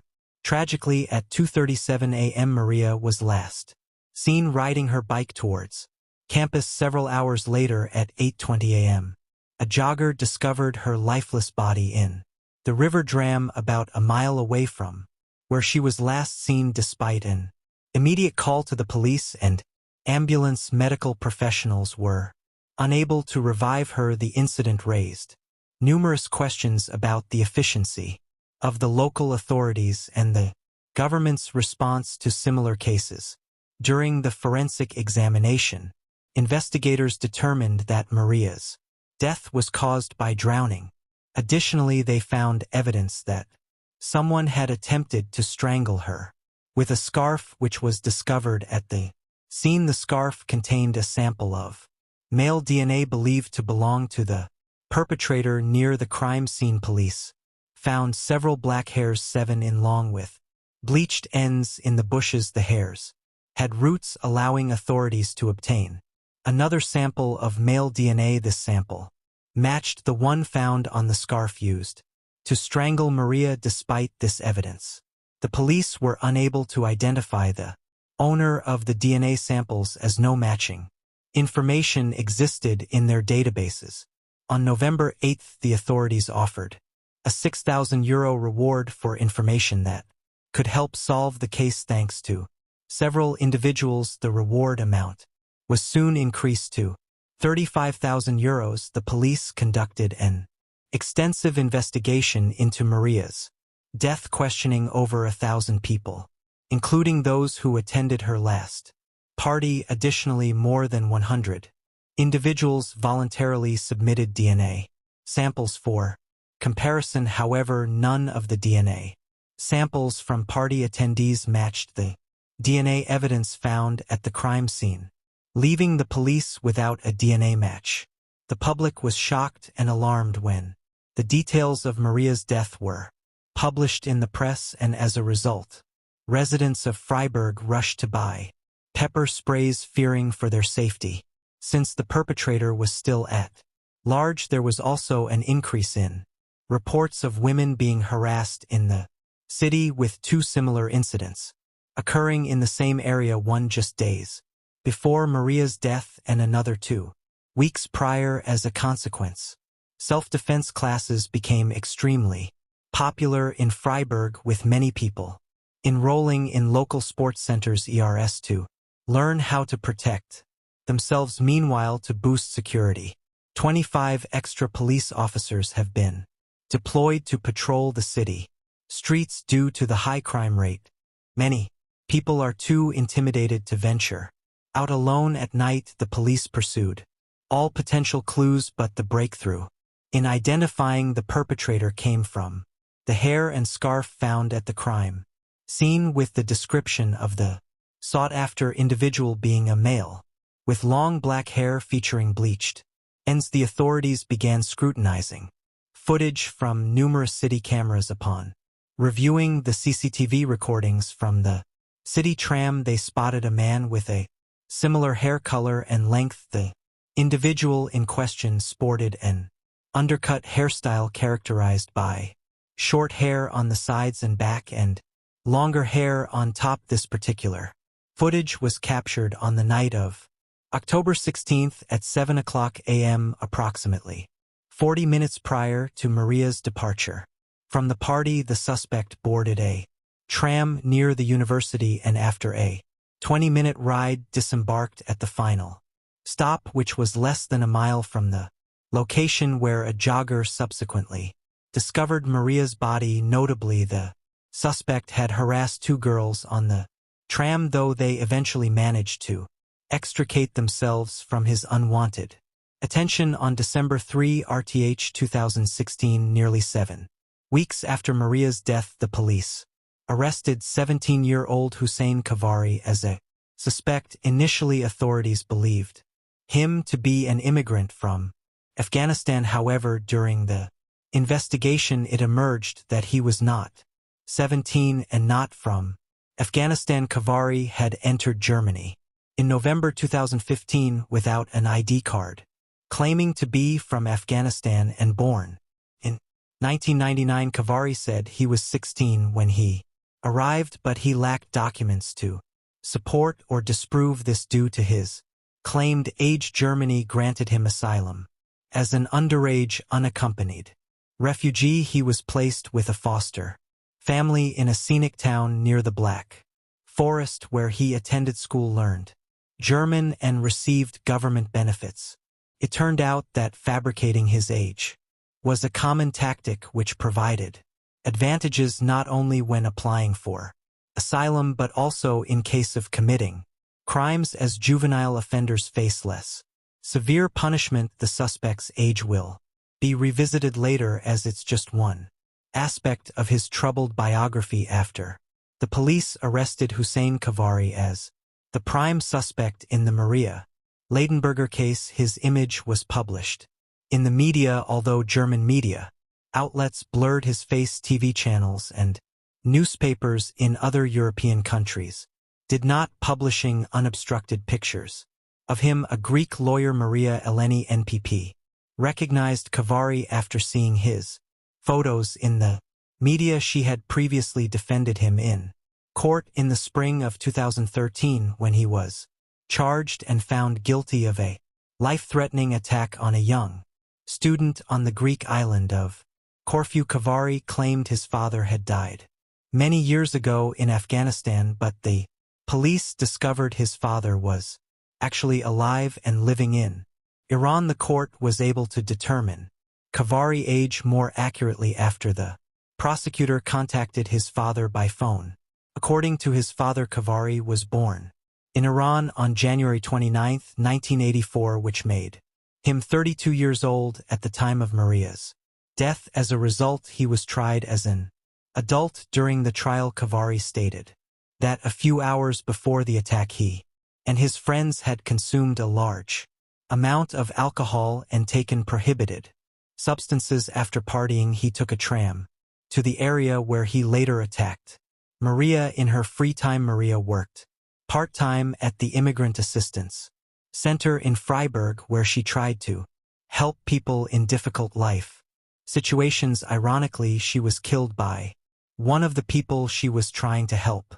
The crime sparked widespread public outrage and disgust, prompting social media users to post sarcastic thank you messages to Chancellor Angela Merkel, criticizing her liberal policy that allowed over 1 million refugees and immigrants into the country. During the trial, prosecutor Erber emphasized to the 2 jurors and 3 judges that the focus was on the criminal offender, not Germany's refugee policy. Kavari broke down in court as he read a heartfelt apology to the victim's family. He claimed to be haunted by nightmares of Maria's death. Every day I offer my sincerest apologies to Maria's family, he said. I wish I could turn back time and undo the harm I've caused, 'cause I'm deeply remorseful for my actions and the guilt is consuming me from the inside out. The agony of what I've done is destroying my life piece by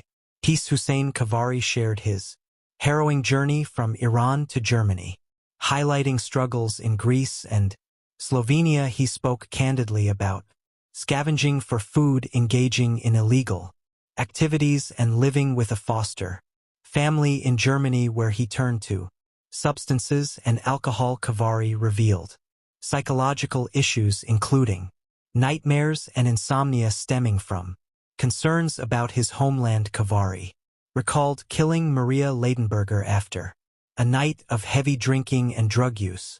He harassed girls on a tram, then stole a bike but fell off due to intoxication. That's when he saw Maria, pushed her off the bike and strangled her with a scarf until she lost consciousness. He was attracted to her beauty and took advantage of her state.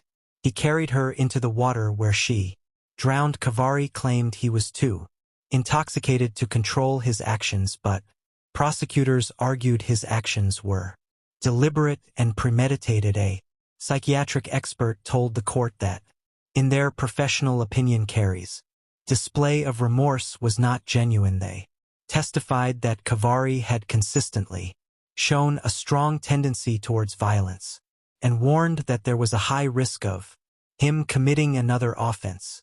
The expert also stated that Kavari had a fascination with aggressive sexual practices and held hostile views towards women. Furthermore, they noted that Kavari lacked remorse and compassion for the harm and suffering he had caused to others. Maria's parents hired a lawyer to represent them at the trial, opting out of attending due to concerns about emotional statements from victims' families influencing the outcome. They also wanted to avoid media hype and politics. They considered meeting the perpetrator, but decided against it, believing Maria wouldn't want them to and that it wouldn't achieve anything positive. On September 22, 2018, Judge Catherine Shank found Hussein Kavari guilty. Before sentencing, Kavari was handcuffed and wore a black hooded jumper, showing a lack of empathy that drew applause. He received a life imprisonment sentence, but under German law he's eligible for early release after 15 years if deemed no longer a threat. However, Judge Shank emphasized the severity of his guilt, making early release unlikely. Hello friends, welcome to our channel. Today we're going to take a look at another horrible case with you, the incredible case of Michelle Whitaker. Michelle Laurel Whitaker was born on August 16, 1969 as the fourth of 5 children to her parents.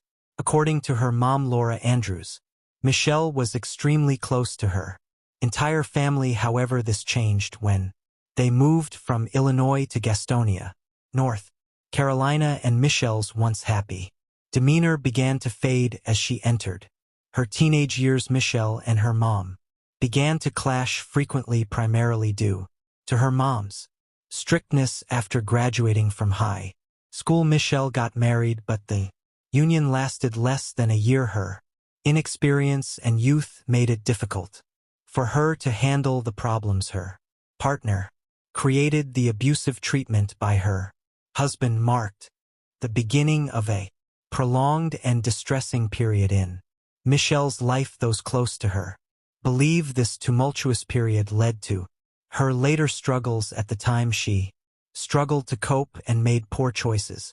As a result, after her divorce, Michelle's family moved to Spartanburg, South Carolina. By the time she was 30, Michelle was struggling with alcohol addiction and had already had 3 failed marriages. She was working part-time as a waitress and was barely getting by. One evening in 1999, Michelle met a man named David after her shift ended, and he offered to give her a ride home. Michelle accepted but soon regretted her decision.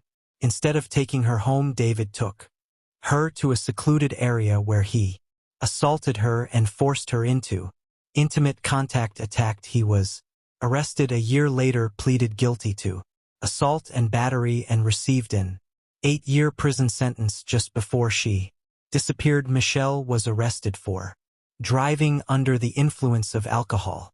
Michelle's parents decided it was time to take drastic measures. They contacted the police and asked them to hold Michelle in custody until a spot in a rehabilitation center became available. Although it was a difficult decision, her parents felt it was the only way to help Michelle in her situation. However, Michelle became extremely upset by this, and from that point on, her relationship with her mother significantly deteriorated. Unfortunately, Michelle was mistakenly released from jail without receiving the court-ordered treatment for her substance and alcohol abuse. On August 5, 2002, Michelle had an argument with her mother and stormed out of the house in a bad mood. 3 days later, the man she was staying with contacted her mother, Laura Andrews, to inform her that he couldn't find Michelle after they had had an argument. This is how Laura learned of her daughter's disappearance. Laura immediately sought help from a friend who worked at the local police station, but the police, familiar with Michelle's lifestyle, advised her to wait a little longer, assuring her that Michelle would likely show up on her own. However, 2 weeks passed and Michelle failed to return home. On August 21, 2002, Laura filed an official missing persons report, and local law enforcement began investigating Michelle Whitaker's disappearance. During their investigation, they discovered the last place Michelle was spotted: a truck stop. This information came from a local resident named Doug, who had met Michelle by chance on the street the day before she disappeared. Doug recounted that he had stopped his motorcycle outside a bar where Michelle was sitting and struck up a conversation with her. Michelle told him that she had had a fight with her boyfriend and he had thrown her out of the house. Later that evening, they visited 2 bars together, playing a few games of billiards. At one of them, they then took a ride on Doug's motorcycle until dawn, after which they went to his house. Thus it was revealed that Michelle Whitaker had spent her last evening visiting local bars, and Doug was the last person to have seen her alive. This made Doug the prime suspect in Michelle's disappearance. According to his testimony, Michelle had planned to go to Myrtle Beach, South Carolina, a resort city on the Atlantic coast where she hoped to earn good money working in local bars and restaurants. Doug claimed that he dropped Michelle off at a truck stop, but only after giving her some clothes, including a t-shirt and shorts, and some money to buy coffee and newspapers. He said he wished her good luck before leaving. To verify Doug's story, the police gave him a lie detector test, which he passed. They also tested the man Michelle had been staying with before she vanished, but found no evidence to suggest he was involved in her disappearance. The police began to consider the possibility that Michelle had actually gone to Myrtle Beach, which is approximately 250 m from Spartanburg. A few more weeks went by, but there was still no sign of Michelle. Her family and friends were growing increasingly anxious. Despite her anger and resentment towards her parents, they couldn't bring themselves to believe she would abandon her family and go into hiding. Michelle's prolonged disappearance made the local sheriff question her motives. When people travel for extended periods, they typically take some personal belongings with them, but Michelle had left with almost nothing. Moreover, she had a beloved pet dog to which she was deeply attached. Every detective interviewed agreed that Michelle would never willingly abandon her dog. In the meantime, Michelle's parents began driving around the neighborhood, hoping to find any clue that might lead them to their daughter. After receiving multiple tips that Michelle had been spotted on a beach in North Carolina, they headed there. Immediately, they spent 3 days searching for her, posting flyers and talking to locals, but their efforts ultimately proved fruitless. After 6 months of unsuccessful searches, Laura Andrews started questioning whether her behavior towards her daughter had been right. She had witnessed her daughter's downward spiral and couldn't just stand by. Laura wanted to protect her in any way possible. Additionally, she suspected that the 1999 brutal attack Michelle suffered might have contributed to her disappearance. Laura couldn't forgive herself for the hurtful words she spoke to Michelle after the attack, despite the assault being a terrible act by a stranger. Laura initially blamed Michelle for taking a destructive path and causing harm to herself, which only damaged Michelle's self-esteem further. With her words from the sheriff's office, it was assumed Michelle had motives to escape. Due to her reputation, detectives thought she'd eventually be arrested, but a year passed with no results. The police were alarmed that Michelle left no digital traces, which wasn't a good sign. Both police and family wondered if Michelle was a crime victim, possibly falling prey to a truck driver, but this theory remained unsubstantiated. 2 more years passed, with no leads on the 3rd anniversary of Michelle's disappearance. After police and Laura Andrews visited the truck stop where Michelle was last seen, local TV stations revisited the story just days after Michelle's story aired on TV news. The Spartanburg County Sheriff's Office received a strange letter. The anonymous letter, handwritten on a small sheet of paper, claimed to reveal the location of Michelle Whitaker's body. A crude homemade map accompanied the letter, pinpointing the exact spot. Despite its amateurish appearance, the letter was well written and proper, lending it an air of credibility. The sheriff, accompanied by search dogs, embarked on a search of a rural area 25 miles from where Michelle was last seen. This development came 3 years after her disappearance, and her family was torn between despair and hope. Some had reluctantly accepted that Michelle might be dead, while others clung to the possibility that she was alive and safe. The search dogs were unable to detect any scent, and the operation was eventually called off. Although relieved that no body was found, the investigators remained perplexed by the letter. A handwriting analysis and DNA evidence from the envelope suggested that the author was a woman, but her identity remained unknown. In 2006, Michelle's parents relocated to Rock Hill, South Carolina, which is 65 mi from Spartanburg. A year later, on the 5th anniversary of Michelle's disappearance, the whole family gathered at the church. Michelle's mother, Laura Andrews, did not want to treat the gathering as a memorial service because Michelle's body had not been found, and there was still a faint hope that she might be alive. Another year passed, and Detective William Gary took over the investigation of Michelle's disappearance. At the time, he was handling a dozen unsolved cases, including Michelle's, since many years had gone by without any evidence that Michelle was still alive. Her case was considered a felony. The lack of evidence led the investigators to believe that something tragic had likely occurred. As the 6th anniversary of Michelle's disappearance approached on August 4, 2008, Detective Gary received a call from a woman claiming to know Michelle's whereabouts. She said Michelle was living in Oregon. The woman had seen Michelle's file on an episode of Forensic Files and a website created by Laura, which helped her recognize Michelle as a woman who had been living with friends for 6 years, unaware that her family had been searching for her. After receiving the mysterious message, the investigators were understandably cautious. Detective William Gary, for evidence, requested that the woman send a photo of Michelle. He then showed the picture to Detective Wood, who had previously worked on the case and immediately recognized her promptly. An Oregon State police officer was dispatched to the address in question to confirm Michelle's identity. In a remarkable coincidence, on August 5, 2008, exactly 6 years after Michelle's argument with her mother and her departure from home, Detective Laura Andrews received a call informing her that her daughter had been found alive.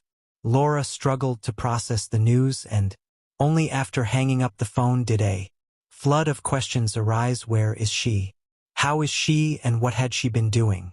All this time, although the news was welcome, a family reunion was not possible at this point. The police were bound to respect Michelle's privacy and could not disclose her whereabouts to her parents. It was up to Michelle to initiate contact with her family. The detectives tried to persuade Michelle Michigan to talk to her relatives, if only to alleviate their concerns. The next evening, Michelle phoned her mother. 2 weeks later at Atlanta Airport, Michelle and her family had a long overdue reunion. She confessed that she was exhausted from her former way of life after her argument with her mom. Michelle came to a realization: she believed her family would be better off without her around. Initially, when Doug dropped her off at the truck stop, Michelle had planned to head to Myrtle Beach to find work, but instead she hitchhiked and ended up in Las Vegas, then California, and eventually Oregon. Michelle offered apologies to both her family and the police, who had invested considerable time and resources into searching for her over the past 6 years. She had been living under her real name, and it never occurred to her that anyone was still looking for her. Hello friends, welcome to our channel.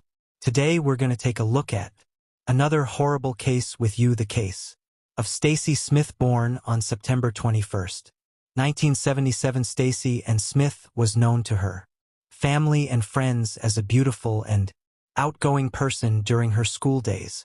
She was a popular cheerleader who attracted a lot of male attention. After graduating, she met Steven, the love of her life, and they decided to spend the rest of their lives together. In June 2002, they welcomed a daughter named Mackenzie, and soon after they got married, believing their happiness would last forever. 4 years later, Stacy and Steven had a son named Landon. However, their relationship began to deteriorate, and they eventually broke up in 2009. At the time, Landon was 3 years old and Mackenzie was 7. The family lived in St. Albans, West Virginia.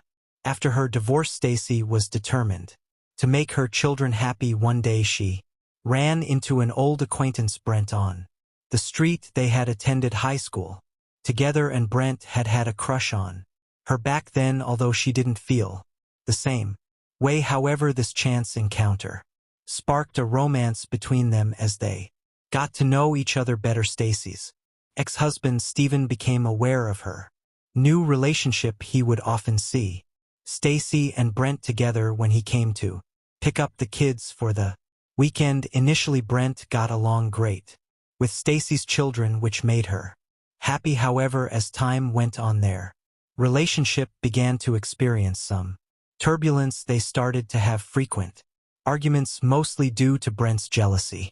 He tried to exert control over certain aspects of her life, such as wanting to know who she was talking to on the phone. Despite their breakups, they would eventually reunite after calming down. On Christmas Eve in 2009, Stacy moved into a new home with her kids. Her cousin Timothy and boyfriend Brent lent a hand in decorating the house for Christmas and creating a warm ambience. A few days later, on December 28, 2009, Stacy's father, John Paul, attempted to reach his daughter by phone but received no response. As the hours ticked by with no answer or call back from Stacy, John grew concerned and decided to investigate. He got in the car and drove to the house where Stacy lived with her kids, a place they had occupied for only a few days before Christmas, and he wanted to check on their well-being. When John arrived at the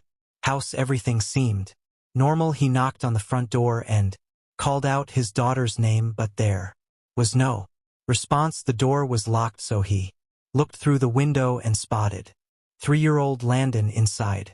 John caught Landon's attention and asked where his mom Stacy was. Landon replied that she was asleep. John's instincts told him something was off. Stacy wasn't a heavy sleeper and would have woken up from the knocking on the door. John instructed Landon how to open the door, and once inside, he told the boy to wait in the living room while he checked on Stacy. As John entered the kitchen, he was met with a horrific scene. Stacy's body lay lifeless on the floor, surrounded by blood stains. The same gruesome sight extended into Stacy's bedroom. John instantly dialed 911 and requested assistance. The police thoroughly searched the house to ensure the perpetrator was not concealed inside it.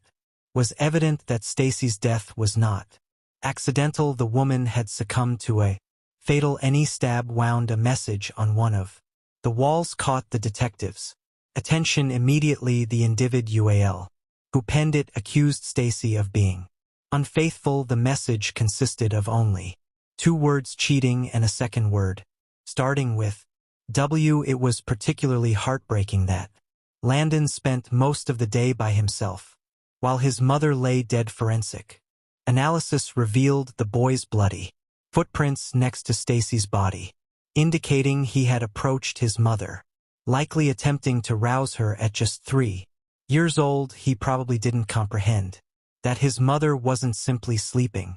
The police collected all possible evidence from the house, including cigarette butts and beer cans, which could provide DNA clues. However, the writing on the wall was the most intriguing piece of evidence for the investigators. They needed to identify who wrote it and why. Given the crime's motive was likely jealousy, and the extreme cruelty suggested a revenge attack, the perpetrator could be someone Stacy knew and trusted. There were no signs of forced entry, implying Stacy had let the killer into her home. The police also found Stacy's car and car keys missing, as well as her phone and the murder weapon. They issued a description of the car to all patrolmen, suspecting the criminal might have used it to flee the scene. Stacy's tragic death was devastating for her loved ones, especially her children, who had to come to terms with never seeing their mother again.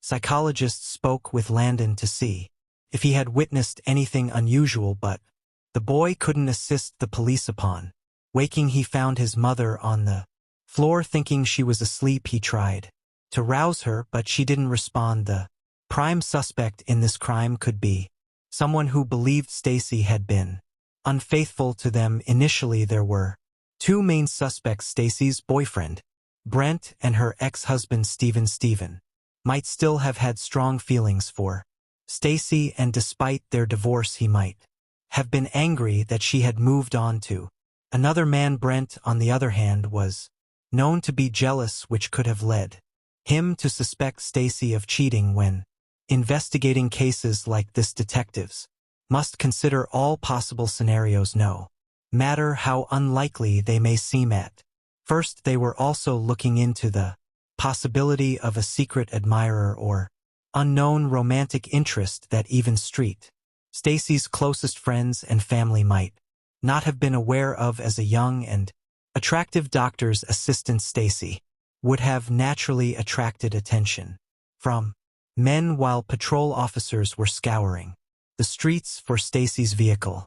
Investigators conducted interviews with her family members. Following these conversations, Stacy's boyfriend, Brent, emerged as the prime suspect. Her family and friends were well aware that Brent had a jealous streak and frequently became violent when he suspected Stacy was in contact with others. He had a volatile temper, prone to outbursts over trivial matters, which had led Stacy to sever communication with him on multiple occasions. Given this profile, the detectives pinpointed Brent as a key person of interest and decided to track him down for questioning. Their goal was to determine if he had any involvement in the crime and to confirm his whereabouts at the time of Stacy's death, while also observing his reactions to their inquiries. Brent was still at his country house before heading out, making it easy to track him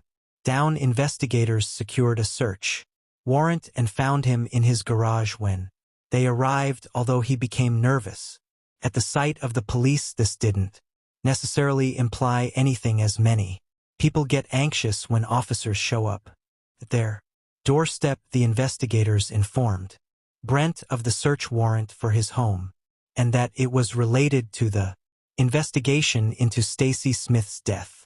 Brent appeared to be genuinely shocked by the news and seemed devastated by grief, but the question was this just an act the investigators aimed to find out when they took him to the police station for further questioning? Brent's behavior during the interrogation only heightened the police's suspicions about him. He admitted that his relationship with Stacy was unstable and marked by frequent arguments. According to Brent, their last altercation occurred on the day before her death. He told investigators that Stacy had cheated on him with one of his friends, which had severely damaged their relationship. Although some time had passed since then, the betrayal still lingered. Brent claimed that on December 27th he had gone home after they quarreled but returned to Stackhouse. A couple of hours later they had a calm conversation and intimacy ensued. He left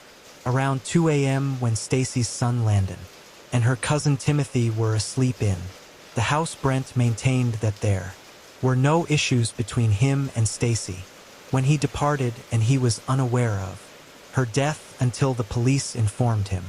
However, no one could corroborate his alibi, which led investigators to question his story. As a result, they asked Brent to take a polygraph test to gauge his responses. After initial hesitation, Brent agreed to the test. Hoping to clear his name, he passed the test without any issues. Initially, the police considered removing him from the list of suspects, but during the polygraph test they noticed a small red spot on Brent's shirt that resembled dried blood. When questioned, Brent attributed the spot to a minor injury he had sustained the day before, claiming it was his own blood. However, only an expert examination could confirm or refute this statement. To verify Brent's testimony, the detectives decided to interview Stacy's cousin, Timothy, assuming Brent was telling the truth as the last person to see Stacy alive. Timothy was a crucial witness. However, a major obstacle emerged. Timothy had vanished following the news of Stacy's death. The entire family gathered, but Timothy was nowhere to be found. He didn't answer his phone, and his whereabouts remained a mystery. This concerned both the family and the police, particularly given Timothy's history of substance abuse and potential debts. They feared that someone he owed money to might have taken revenge, but something had gone terribly wrong. Another stage has been added to the ongoing investigation. As previously noted, Stephen, Stacy's ex-husband, was one of the initial suspects in the crime. It's possible that Stephen was enraged by Stacy's relationship with Brent even before their divorce was finalized. Although they were no longer living together, Stacy's actions may have offended Stephen, prompting him to commit the crime and leave a provocative message on the wall. Furthermore, one of Stephen's possible motives could have been related to his children, whom he only saw on weekends, and perhaps he wanted full-time custody. When Stephen arrived at the police station for questioning, he remained calm and composed, denying any involvement in Stacy's death. He claimed he would never harm the mother of his children. According to Stephen, his divorce from Stacy did not lead to animosity between them. In fact, he shared the same suspicion as her family that Brent was responsible for the crime. Stephen provided an alibi for the night of the crime, which the police quickly verified, ruling him out as a suspect. Meanwhile, investigators searched for Stacy's car, only to discover that the vehicle in question was actually owned by her boss, Dr. William Casto. This raised the possibility of another romantic interest in Stacy's life. Further investigation revealed a romantic relationship between Stacy and Dr. Casto. Colleagues reported that the two were very close, and at some point Dr. Casto had even given Stacy a car as a gift. This new information added Dr. Casto to the list of potential suspects, with the police considering the possibility that he might have discovered Stacy's relationship with Brent and taken drastic action. With all this in mind, the detective began searching for Dr. Casto, who didn't try to hide and went about his daily routine after learning about Stacy's death and that the investigators wanted to speak with him. William Casto voluntarily went to the police station. During the interrogation, he admitted to having an intimate relationship with Stacy and giving her the car. According to him, they had been in a consensual relationship for several years before her death, and he would often help her with her problems. Casto denied any involvement in the crime, stating he had no motive to harm Stacy. He was forthcoming with the investigators, providing them with his alibi for the night of the crime. This solid alibi allowed him to be ruled out as suspect. Now that Casto was no longer a suspect, the police still needed to identify who had written the offensive message in Stacy's house and who she had offended so deeply. Was there another man in her life? The police had to find answers to these questions. Meanwhile, the police used GPS tracking technology to locate Stacy's car, which they found in a deserted parking lot about 5 miles from her house. Investigators believed the vehicle held the key to solving the case. Patrol cars were dispatched to the location and the car was towed to the police parking lot for forensic examination. Although Stacy's credit cards and personal belongings were found inside, there was no knife link to the crime or any other evidence. A surprising development emerged in the investigation when the police looked into Timothy's background. Stacy's missing cousin, it turned out that he had a criminal history, including a previous conviction for a sexual offense and theft. According to the charges, Timothy had molested a girl, but he claimed she had lied about her age, and he thought she was above the legal age limit. Timothy served time in prison for this offense and was required to register as a sex offender, but he failed to do so. Timothy Ray Sutherland contacted the police 2 days after Stacy's death, claiming to be staying at a local motel and denying any involvement in her murder. However, he was wanted for arrest due to his failure to register as a sex offender. When the police arrived at the motel, Timothy had escaped, but his girlfriend told them he was hiding in an abandoned trailer on the other side of town. He was arrested on December 30th, 2009 and taken to the police station for questioning. During the interrogation, investigators asked Timothy to corroborate Brent's alibi, which was that he had stayed at Stacy's house with her and her son. Timothy confessed to being at his cousin's house that night, where Brent and Stacy had gotten into a fight. Timothy's cousin accused Brent of killing Stacy, stating that Brent was not a good person and did not care about or respect Stacy. When questioned about why he had left the crime scene, Timothy explained that he was afraid of being arrested due to his unregistered sex offender status. In essence, Timothy accused Brent of Stacy's murder. However, after receiving the lab report, these allegations became less credible. The dried blood on Brent's shirt was found to be his own, not Stacy's. As a result, the police could not find any evidence linking Brent to the crime. Consequently, the circle of suspects narrowed to focus on Timothy and Landon, who were the only ones remaining in the house when Brent left.